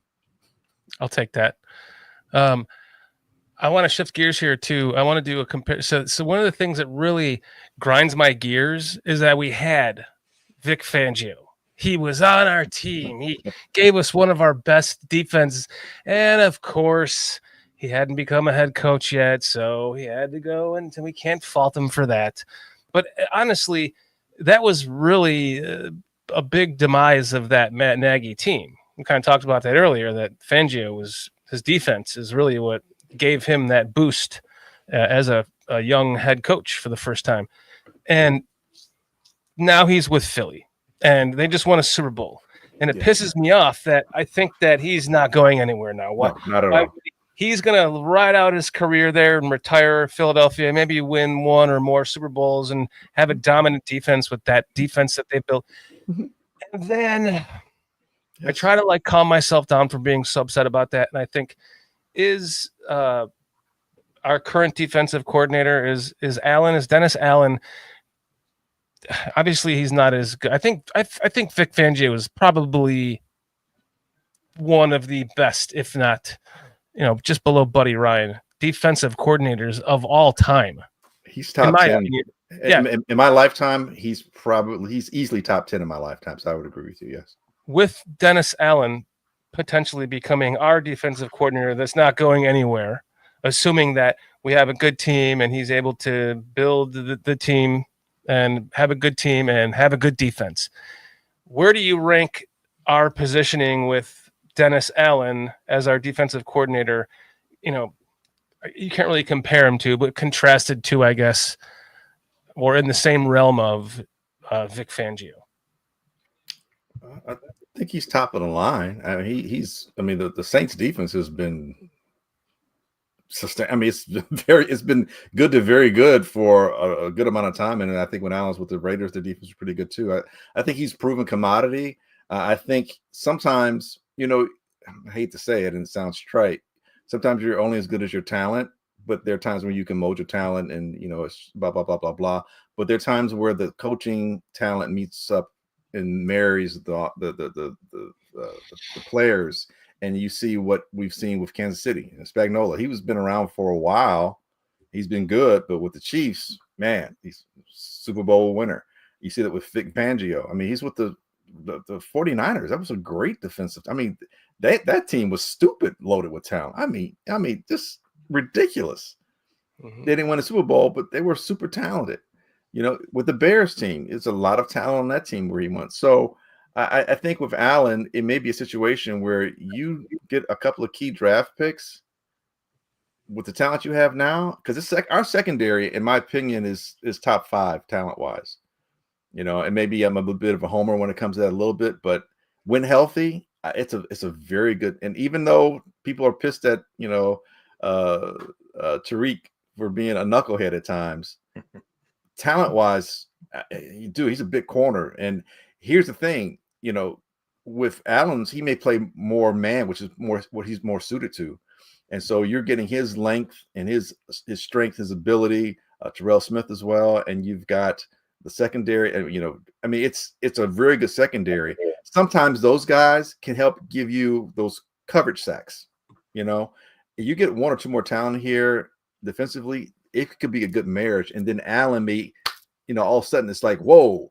With his schemes and this talent, all of a sudden you have blah, blah, blah. So I think you're right. I don't think Allen's going anywhere anytime soon because he has unfortunately, the onus of not being successful head coach. And so, but he's still young enough that he may get one more crack at it.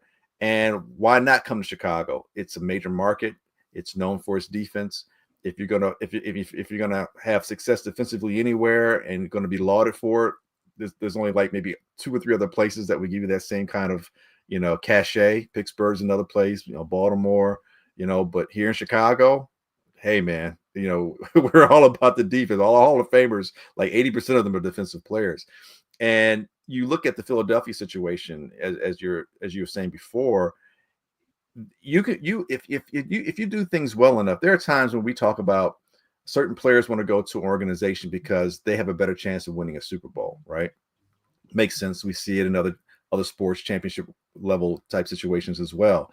In Philadelphia, right now, the runway to getting yourself a head coaching job is as offensive coordinator, because the talent is there right now. Defensive coordinator isn't going anywhere, but there's so much talent there offensively with offensive line, young, quarterback people say, oh, Jalen Hurts, he's going to have to learn another system. He's been learning systems like for the last 5 of the last 6-7 years. I think he's okay with it. But here's the thing. They know who they are. So now the organization, Howie Roseman goes out and you find a coordinator that's going to fit what your players are doing, not necessarily the other way around.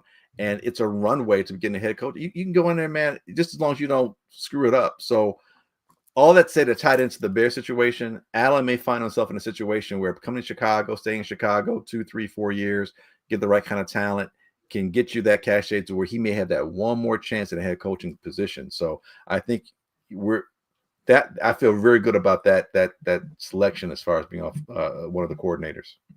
Yeah. How are you feeling about that? Does Dennis Allen take away any of your potential loss of Vic Fangio anxiety, Adam? I absolutely am thrilled about Dennis Allen. And the biggest reason, I think he's a victim of circumstance. He can't help that the offense in New Orleans didn't play well when Derek Carr went down and they had quarterback carousels and everything else. That wasn't on him. The defense still played very well. Obviously, after he got fired, the defense played even worse. You can look at how the New Orleans defense got worse there. He's been a victim of circumstance. And with what Glynn was saying, I actually grinned when he said that part about the defensive backs here. I think that's exciting for him because Terrell Smith plays man 5 times better than Tyreek Stevenson. Now, I think Tyreek Stevenson is raw, and I think he can help him a lot. I think he will. But Dennis Allen fits right in that same mentality that Ben Johnson talked about at his press conference, making things look the same and making things look different, making people question. He's even run some sets where he's been – he's ran a 4-2-5 with 3 safeties back there. And if you can take someone like Tyreek Stevenson, who doesn't hang as well at man, and put him back at safety with Kevin Byard and Jaquan Brisker or whoever else, Hicks or whoever else is in there, and have some sets where he's throwing off people and they can have, some of them come up and play linebacker even. Like, I think he's got a really good opportunity with Chicago, with this defense in a place, like Glynn said, is known for the defense, and he can put his staple back on Chicago Bears defense. I think it was exciting for him. It's exciting for the Bears, and I think we are going to be a monster defense again. I think it's just a matter of time with Dennis Allen. I'm very excited about that hire. Getting me excited. Foster, what do you feel? Me too, man. I don't even have to say much because you guys covered everything. I want to throw this, and you go back and you look at it, and Adam, you hit it. Victim of circumstances. Look at the player turnover on defense because of the salary implications that have arrived the last 3 seasons with New Orleans. There has been turnover on that defense. They lost a major player here and there, I think, the last 2 years, but they've still been able to maintain a solid defense for the most part, except for when they're getting totally blown out because the defense is on the field for 4 quarters. And I haven't seen all the New Orleans games, the last few years, but I catch depending on what's on. And then Chicago is the place to if he can turn this defense around and make it one of the top defenses in the NFL, I don't see how that wouldn't put him in a position, especially if the team is succeeding for, let's say, 2 or 3 years and we're just winning and we're constantly there. That would be easier on him. There's only so many cities that I think you can do that in. New York, LA, Dallas, Chicago, maybe Green Bay. So how many other opportunities would he even get to be the offensive coordinator at this time where he's got this situation walking into these players that you're talking about? Plus, he's going to have some input too, I'm sure, with polls on what type of player we need to run the defense to uplift the defense to help these other guys to make it so Sweat's got more opportunities, to make some of these guys on the interior either replace them or get a better cast around them. So I just think that Chicago, it's a perfect situation for him. And I was happy of the signing because we usually get somebody that's first time, I mean, just look at over the decades, every coach that's run through here, go back from 69 up and look at every coach that's come through Chicago. I could start listing names with the head coaches because you didn't know them unless you were in football circles. Jim Dooley, Abe Gibran, Jack Pardee. Nobody knew Jack Pardee was a Canadian coach at one point in time. Neil Armstrong. Why are you talking about all of our shitty head coaches? Yes, and I'm just starting with the head coaches. I didn't even get into naming coordinators because you're not going to know any of them because that's what we do. Oh, this guy could possibly work out and turn the team around. Go right down the list. Go down the list. You could throw Lovey and Ditka in there too. Because they weren't. Ditka was not. Who else was going to hire him as a head coach? Well, he wrote a letter. He wasn't. I agree. That's a special circumstance. He wasn't on the. But honestly, go back and look at all the coaches. How many coaches have we hired in the last 30 years? John Fox. That have a reputation of winning and bringing a solid foundation to the clubhouse, man, from the players on up. Well, bringing this into Chicago from somewhere else. Mark Trustman had a record, though. We're naming names and laughing. That's how funny it isn't. Oh, well said. Yes, it's very well said. To go back to 2018, it kind of gives me remnants of that. You got a first-time head coach, a young, far better.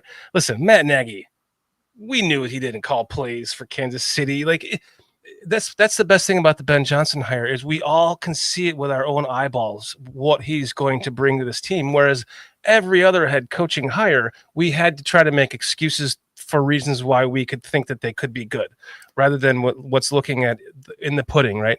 And this hire with Johnson, and then bringing in a qualified, bona fide, to take the line from "Oh Brother, War Out There," a bona fide, qualified defensive coordinator like Nagy had in Fangio. Only this guy's not going anywhere. I think it's got to bode well for us, right? It has to. Enough hope, right? We have to believe this is actually it's not false hope, right? Right, sure. I want to make you happy. You're getting pulled twice tonight, Glenn. It's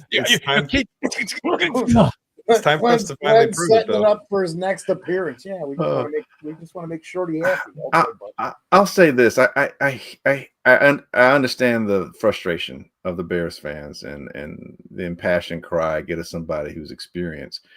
I mean, we realize the majority of the coaches that are hired were never head coaches before, right?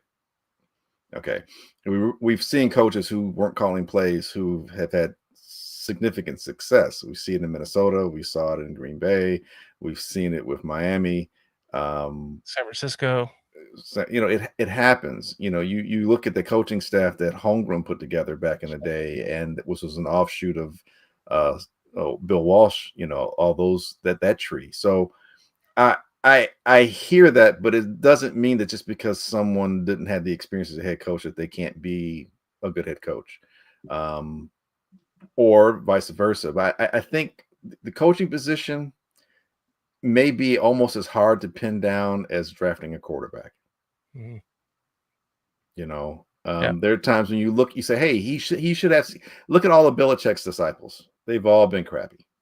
The best one, the names escape me right now, Bill something or the other.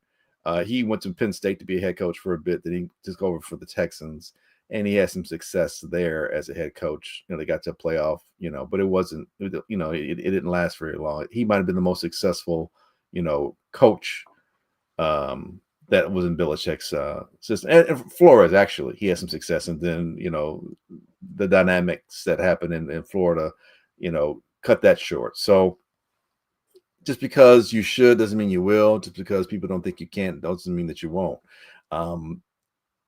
Yes, I agree with you, Shorty, that we've seen the proof in the pudding for Ben, and it wasn't just a 1-year wonder. We've seen it for a couple of seasons. You look at Canellis, had that 1 year with Tampa Bay and got him a head coaching job with Carolina.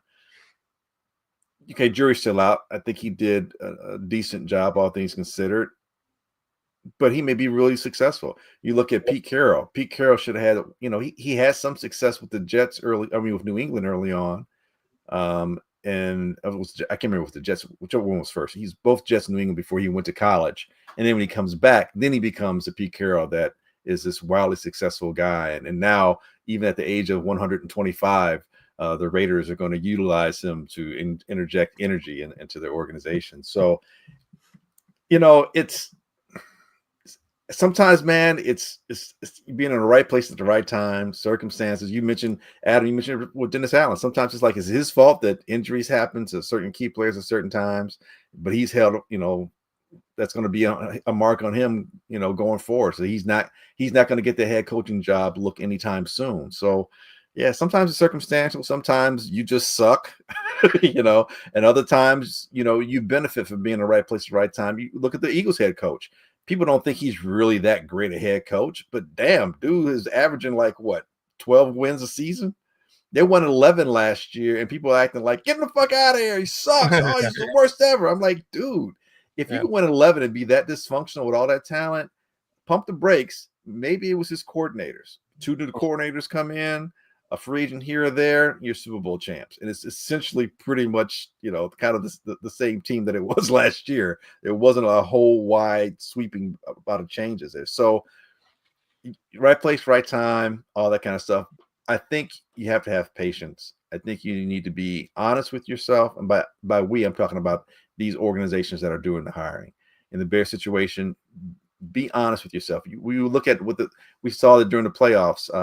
I can't remember her first name. She's in charge of the Lions now. She's a forward, and they asked her. And I think at that time Campbell might have had like an 18 winning percentage, success rate or whatever.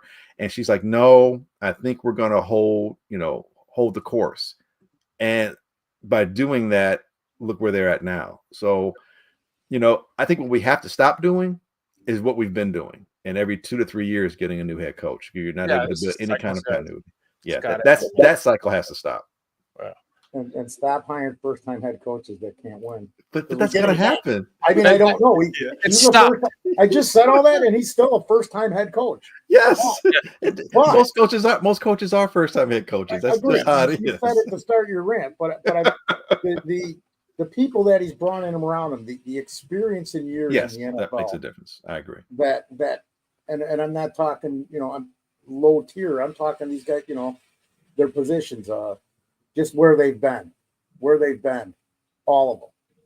Eric Bieniemy, Allen. There's 4 more guys I can't even think of their names, but where they've been and what they've accomplished. Yeah, somebody's won a Super Bowl. Foster, just be grateful our first-time head coach is Ben Johnson and not Brian Schottenheimer. Or no, who's the guy for the Jaguars? Liam Cohen. Liam Cohen. There you go. Liam. Duval.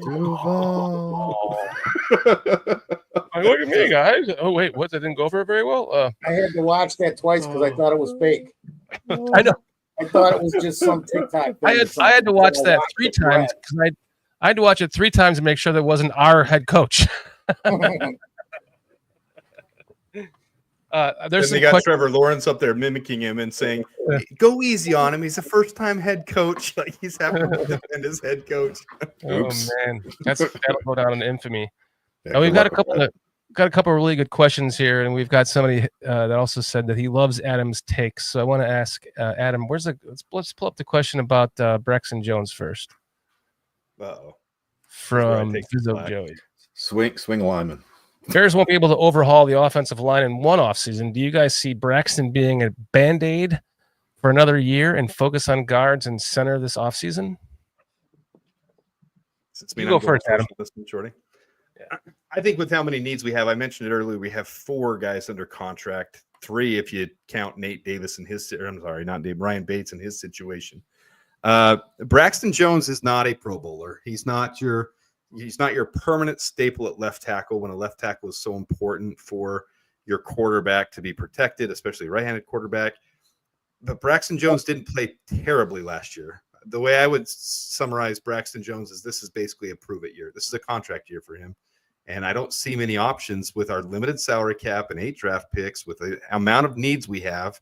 I don't see us moving on from Braxton this year. I think this is you can call it Band-Aid, but I would say more of a prove-it year for Braxton. In my opinion, I mean, you're going to have so many people dissenting on this one question because they're so mad at Braxton Jones.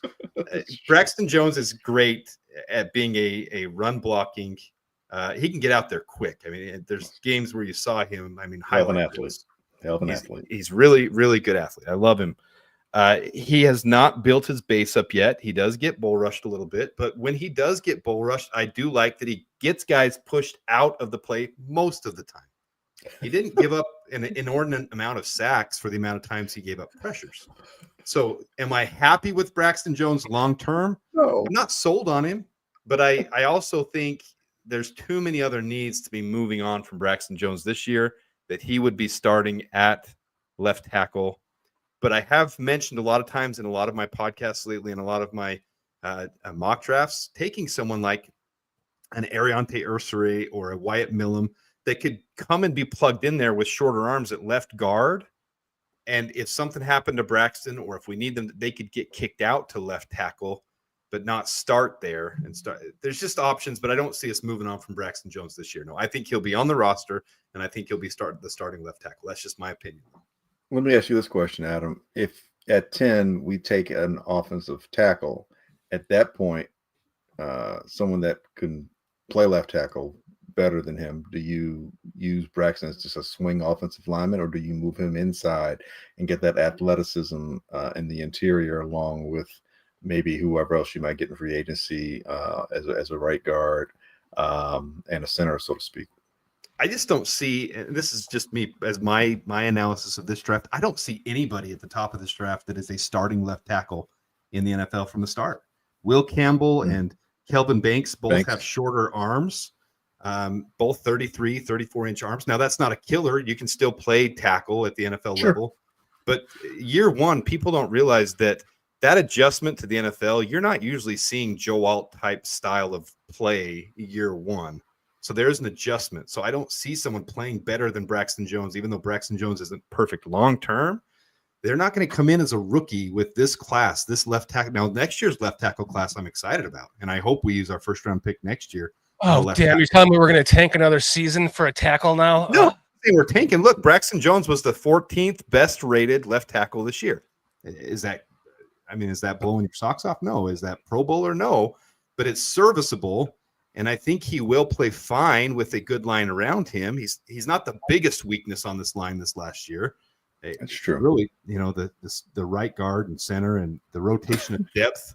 How bad our depth was on the interior, especially not having Nate Davis work out, Ryan Bates continually injured, having to play Matt Pryor as a starter all year.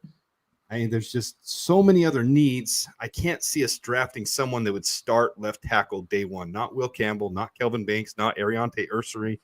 I mean, all of them 34-inch arms. I could see them starting left guard. So, no, I don't see someone being drafted at 10 that would take Braxton's spot, even if we drafted them with the purpose of developing them to become left tackle. Probably start at left guard and then move to left tackle next year if Braxton doesn't work out. J2K says Josh Simmons. I like the prospect of Josh Simmons. I'm worried about that injury and how well he'll come back. Karan Amagaji actually is a really, really good prospect. I know this fan base really craps on him the way that we crap on Shorty. Like, we crap on Karan because of what he did this last year, but he was injured. He had to be developed, and he's coming off that injury. We didn't even expect him to see the field this last year, and they thrust him in there. He's got a learning curve, just like I'm talking about the learning curve. If we pick someone at 10, them to have a learning curve at left tackle, this is a huge offseason for Karan. I'm not even opposed to Karan long-term, but he's got to make some major steps, and he's got to hit the weight room, and he's got to get the training, and he's had a year in the system, though. I don't know. It's a crappy system. That's what in the wrong system. He has to start all over again. Who knows if anybody's watching tape with him? I agree with you, Adam, because are we still paying Charles Leno? I'm joking. I know we're not, but I mean, okay. So you said he was ranked 14th. We've got somebody who's average or slightly above average at left tackle at this point in time. What do we replace him with? I don't think there's an offensive tackle either that's going to jump in and start either. Poles is going to bring in competition. He just brought what's his name from San Diego. He's not a starter. It's a depth piece move, but he's going to have competition there. I've been saying, I wish PJ was here because we've been saying since like the third or fourth week of 2 seasons ago that we've been pounding the table. We've been saying interior offensive line needs to be fixed immediately. It's the biggest problem, and it has been for 3 seasons. Actually thinking about doing fish and spaghetti. Yeah, there you go. There's Steve. I like Carl KEU's Ford. comment here though, because look at the Evan Neals and look at the Alex Leatherwoods that were supposed to be Right. major hits, and it's tough. And Braxton Jones has exceeded his spot. He's 5th round draft pick, and he's played very well for a 5th He's going round. to be here another year. The two names you mentioned, Adam, I'm a Tennessee guy. They were Alabama guys. That's why it didn't work out. I'm just So you don't want us going with Tyler Booker, is what you're saying? 3 times. I didn't pull you that time. So he's saying, Glenn's saying no to Tyler Booker. Do not draft Tyler Booker. Don't do it. Well, we got there was another question I wanted to get to from it's changing the subject though. KEU says, question, has there been a general manager that has managed the salary cap better than Ryan Poles over the last 4 years? Yeah, sure. The two teams that were in the Super Bowl. Just start there. They do a great job. I mean, think about how much talent is on the Philadelphia. It's like, how are you affording to pay, AJ Brown and Hurts, and then you've got your other wide receiver. You extended. You're paying Devontae as well. I mean, somehow they keep finding ways to make it work, but because they invest in the draft as well, and they do a great job drafting players, and they do a great job creating an environment that they all, I won't say just support one another. It sounds as I'm minimizing it. I mean, it's a thriving personality. I think he was intentional to get as many players as he got from Georgia. I wouldn't be shocked at all if the Eagles turn around and go 14-3 next year or 13-4 and find themselves back in the NFC Championship game at the very least, because the culture, it's so overused, the word culture these days, but it is, in terms of that mindset of winning. I mean, those guys are pissed off, the ones that came from Georgia. Like, we're not used to this. We're not accustomed to this. They're hungry. They want to keep eating. They love eating championships. They want more championships. You can just see in how they played. I mean, I think they realize sometimes when a team wins a championship and they know how they've done it, they reach a certain level of confidence that is almost like their will is almost unbreakable in ways. We said it with the Chiefs this past year. They should have, any other team probably would have lost about 4 or 5 of the games during the regular season. They probably should have been like a 9-8, 10-17, but they know how to win. And their mindset is, we're not going to lose. And they know various ways to go about winning so they don't beat themselves. I think you saw that develop throughout the season and the playoffs. And I think you saw the culmination of that in the Super Bowl. This Eagles team is going to be something, a power reckoning going forward. And Howard Roseman is a big reason because of that. And it's going to attract other free agents. Other guys are going to want to come there to play. That's part of it as well. You look with the Chiefs, what they've been doing. There are other teams. The Ravens do a good job with how they are able to, have players come in and out, and they don't invest too heavily in free agency. I think that's kind of key too. You don't put all your money in the free agent. Then you invest in your own guys, which again sends a reinforced message to that we're going to take care of our own. That's a part of it. And but to answer your question, there's several GMs I think that do a really good job with the salary cap. Shit, fuck Green Bay. Yeah. Eagles are, how many first and second year contracts played the Super Bowl for the Eagles? A great question. I don't have that. Adam, I'm going to say it's counting special teams. It's like 6 or 7 guys that had a major role in this season. The contracts they've moved to make room, what they did to even bring Barkley in. Yeah. He's got to be up there near the top, because you look at, and now they're already discussing the wide receiver situation, because it's going to be a money issue. This is being talked about in Philadelphia since before the Super Bowl, even they were talking about it.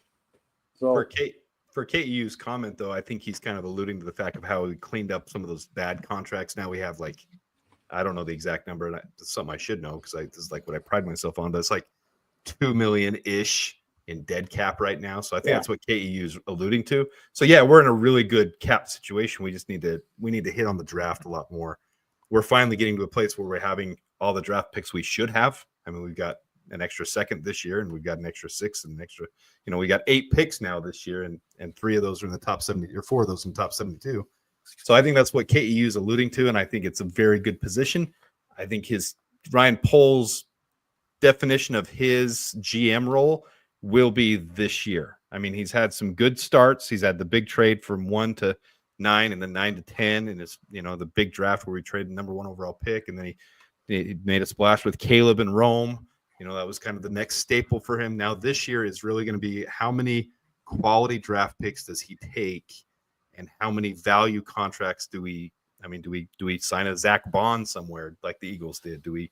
So it's going to come down to this year for Ryan Poles. To me, this is where he really establishes himself as a GM with the cap and his decision making.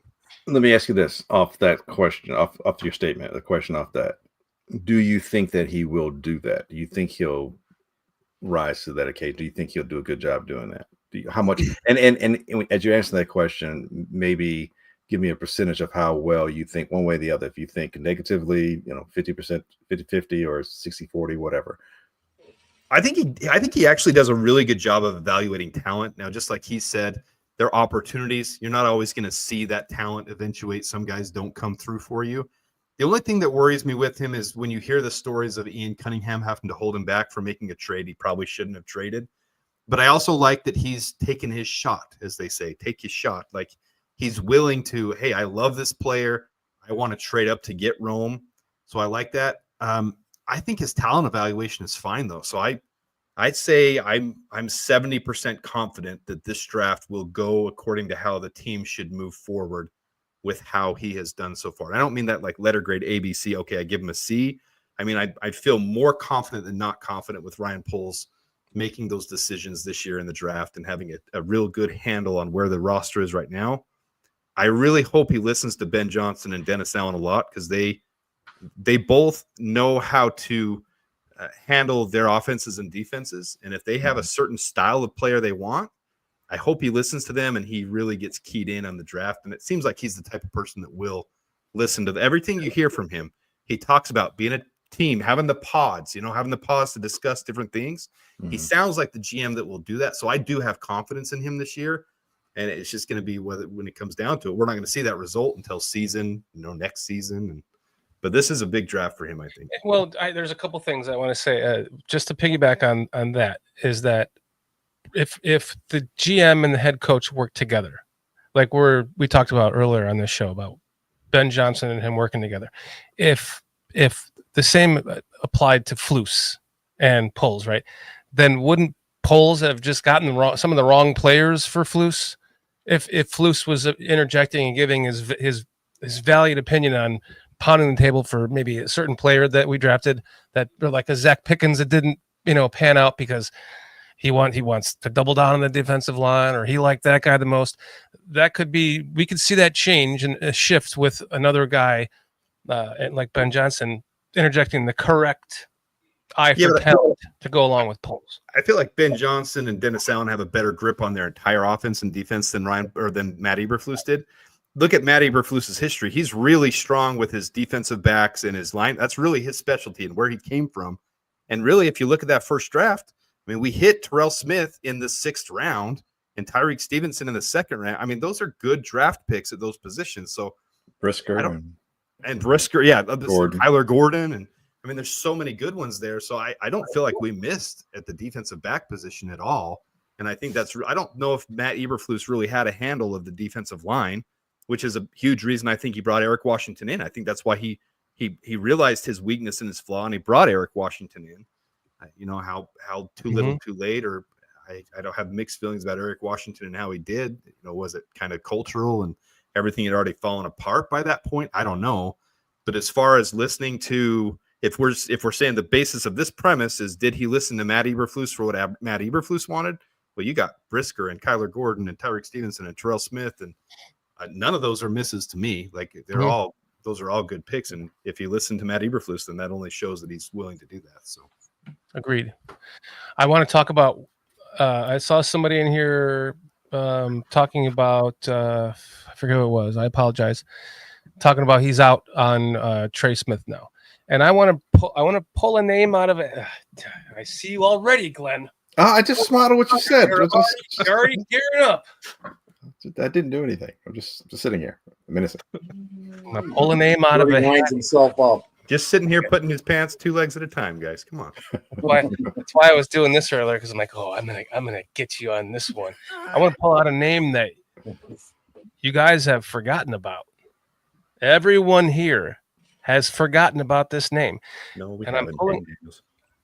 I'm pulling this name out of this hat because we sat here and did all 22 film breakdowns for a good majority of the season.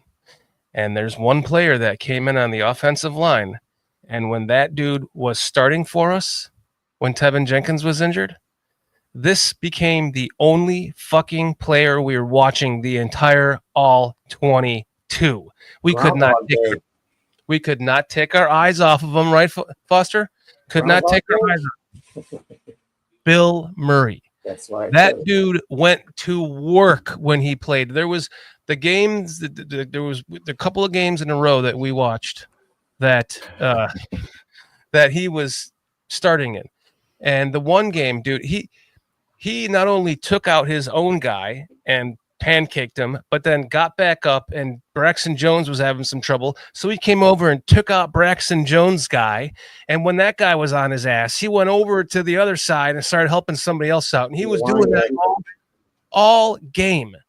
And he was playing at, Bill Murray level. Hell of a comedian. Love meatballs and stripes. and he filmed the movie in Woodstock, where my family lives. So And this Shorty, guy, for all 34 snaps that he played this season, I mean, amazing. go look at every single one of those 34 snaps, though, and tell me, right, J2K? J2K was there. We broke down the game film. So what are you J2K. saying? Are you saying he should be the starter, or are you saying he should just be a swing lineman? That's a good question. If If healthy, and he played like he did in those two games, fucking starter all the way, dude, all the way. This gets me as much as people talking about paying Will Fries to come in and be like a starter and acting like Will Fries, same situation. He's had more experience. Bill Murray, for those who don't know or don't remember, converted defensive tackle to the offensive line, so he's still a work in progress. Yeah. And what we saw, whatever it was, 40 snaps this year from him, it was impressive and it looked good. But then he got injured. You have too limited of a sample size to be able to give him the reins. That he's a restricted free agent, an exclusive right free agent. So we pay him a league minimum. So I see us going ahead and exercising that $1.03 million, $1,030,000 for his contract this year. I see us doing that. I don't see a reason why we wouldn't. But he's still developmental. You can't have him you have him as a 90-man camp body. See how he does. Maybe he makes a 53-man roster spot. If not, bring him to the practice squad. Right. I don't think other teams are going to be fighting us for Bill Murray, but it's great. Absolutely exercise that option for the exclusive right. Bring him in for the league minimum. Have him on the 90-man camp, and hopefully he can, give us some excitement and something to be, competing for one of those backup jobs. I'd love it. Competition, and you never know, because like you said, man, he made the switch. It ain't going to happen overnight. He did look good. Yeah. We're doing all 22s every week. I wasn't even on that show. I was just watching it. He looked good on those, but like you said, Adam, there's not enough sample size to make a judgment on what he's going to be. And who were those games? Who were those games against? That's what my next thing is. The competition. I don't remember what the competition was. Probably like Jacksonville. I don't even remember. I don't remember. J2K, do you remember which games those were? Actually, I have them. Was it Carolina, Jacksonville, and what? Carolina was the game he played 37 snaps. I got it right. Yeah, that's the game. That's the game. Okay. I'm gonna stop. I'm not gonna say anything. All right. Well. I love the excitement though, Shorty, because when you have it's like the Tyson Bagent thing with you. When you have someone who's that underdog story, we gravitate to that. His name is Bill Murray. And he's Bill Murray. And that's got to resonate, right? It's meant to be. But I do like the excitement of, him converting in. It's fun. It's a fun no story. Evil over there. Sorry, Adam. And this is why I like BCP. Glenn's like, Thank you for pausing and not shitting all over me, Glenn. I was telling my wife about this the other day. It was like, there's two people that I know exactly what their fucking response is going to be, and that's like the guy my best friend I've known since I was 8. sometimes like I know exactly what he's going to say, but I'll ask him the question and he will just lambaste me. I'm like, all right, well, sometimes he becomes an asshole though, because I've known him way too long. He's like, that's enough. I'm fucking sick of hearing about this shit from you. And I know exactly what you're going to say. That's why I almost do it just to provoke you, just to shit on me, Glynn. It's becoming What? That sounded bad. Dude, last night with the proctology stuff, and today you're getting into fetishes. Yeah, Sorry, now I'm doing this. Oh man, I know. I get Homer-ish like that. I get, listen, Carl. Remember the show when Carl was doing like I think it was before the season and breaking down our interior offensive lineman, and he's like, well, if anything else doesn't work out, we can always put in Bill Murray. And I thought he was making a fucking joke, like a literal joke, like, okay, well, let's just throw Bill Murray in there. And he's like, no, look. I was like, oh, we really have a guy named Bill Murray on the team? And then, of course, I was like, biggest Josh Blackwell meat writer on this ecosystem here. That would be Carl for sure. Let's make here. We'll make a clip. I'll say it right now. We'll use that. Confirmed biggest Bill Murray meat writer on the planet here. 206.22. You're welcome. So yeah, 206. I like the Josh Blackwell meat writing though. Like Josh Blackwell is low key probably the best backup nickel in the entire league. I can't disagree with that.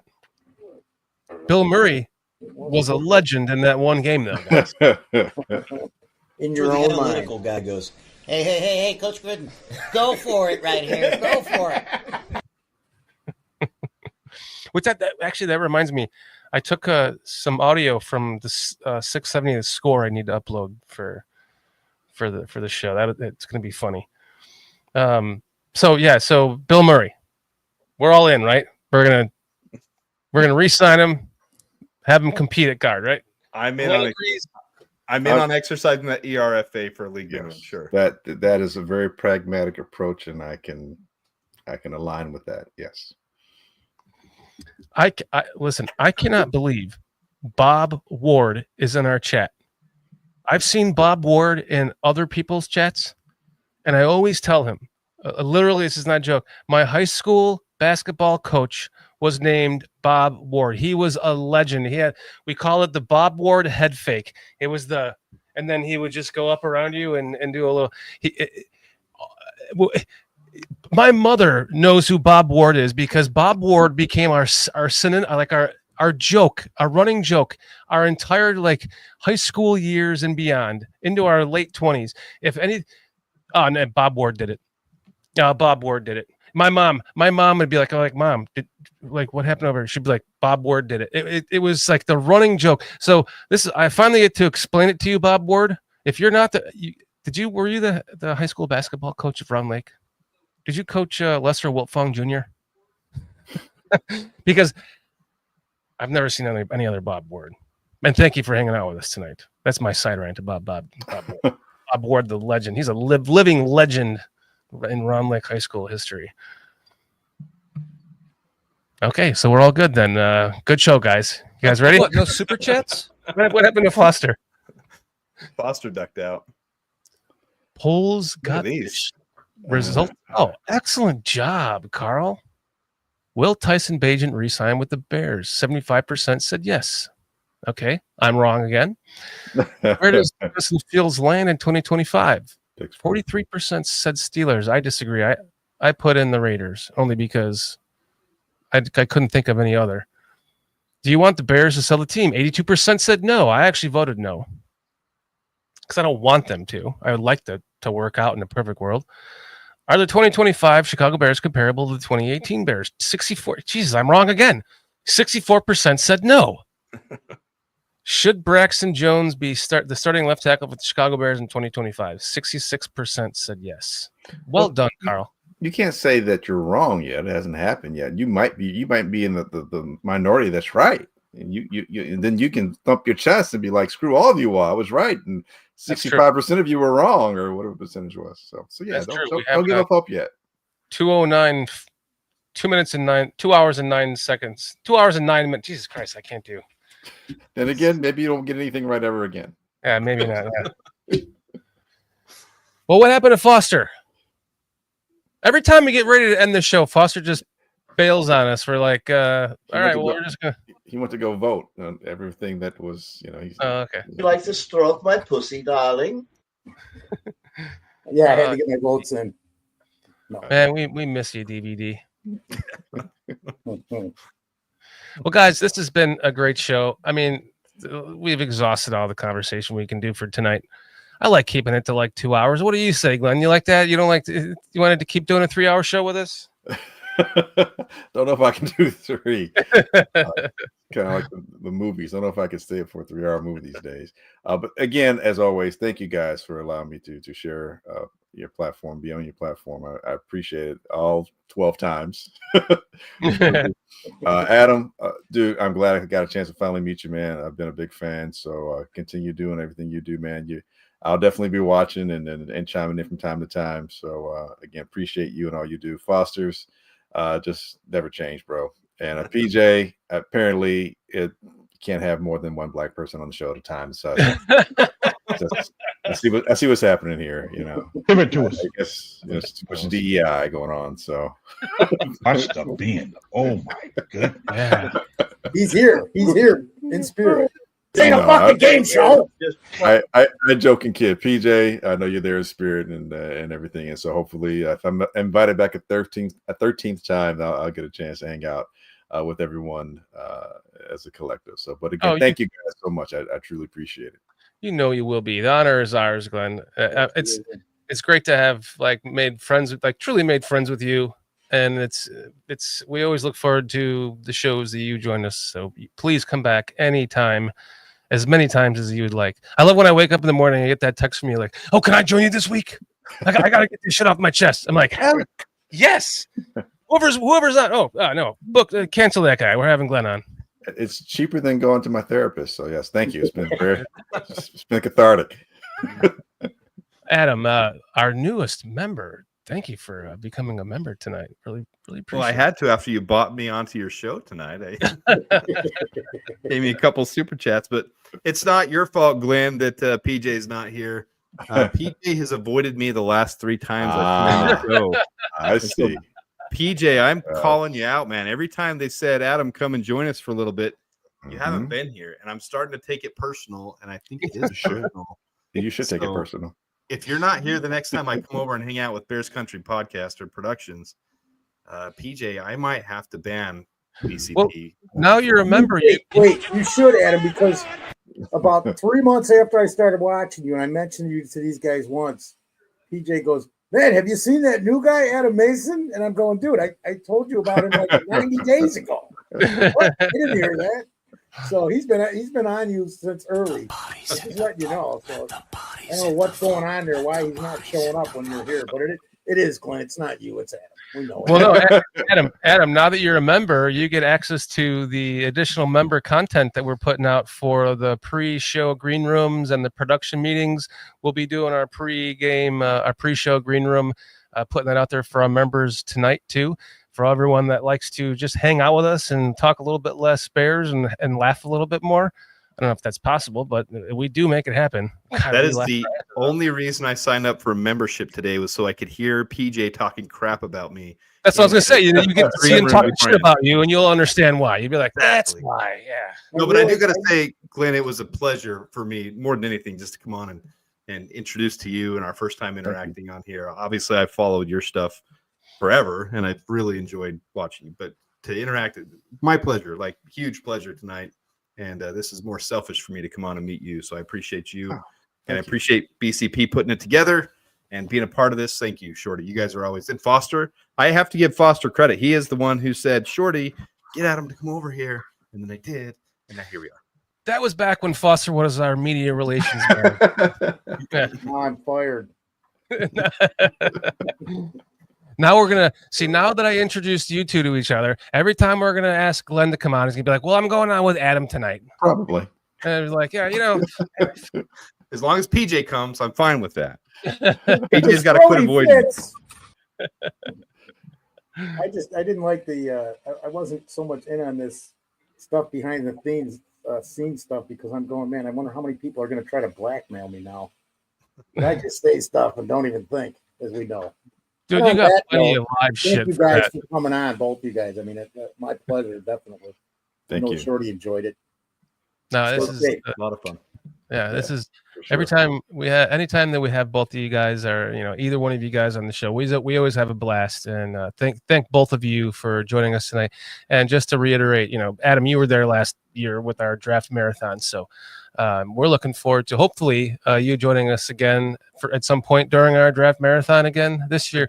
Put a little comment down there. I'm planning on going live for the whole thing again, but there's a way we can figure this thing out. Well, that's kind of what my original idea was years ago. Like everyone's going live, we should share links with each other, and we can have like one year we were doing it with the bar room where no, it was actually with Swifty where we all popped out individually and hopped on with Swifty and Swifty hopped on with us. That was 2 years ago, and we did it with Swifty and the bar room and somebody else. We were all jumping shows, man. It was awesome. We all got chances to hop on everybody's show and vice versa. It was great. Yeah, I was on with you guys last year, and I had Swifty on last year, and I had Samo on last year, and Carl, and we had all sorts of stuff going on. Let's do the same. We'll do the same thing again. It'll be fun. Big draft. It's gonna be a blast. I cannot wait. We always have so much fun. It's literally a marathon. We're ordering pizzas and talking about what we're doing. Like 7-9 hour shows. Yeah, and the rounds we're not picking in, but it's a blast, and it's a hell of a lot more fun when everyone comes in and out. And like I said, we're going to put a link in the description for these shows for the draft, and anyone can pop in and out and hang out with us if they so choose. It'll be up to you. So that'll be a lot of fun. We're looking forward to it. Fellas, I'm out. Appreciate it very much. Again, pleasure meeting you. We're ending the show, so we'll give it a 1, 2, 3 Bears with us, and let's get the hell out of here. All right, very good. We'll see you guys next Thursday. Same BCP time, same BCP channel. Guys, 1, 2, 3 Bears. We'll see you guys soon. 1, 2, 3 Bears. Thanks, Jack.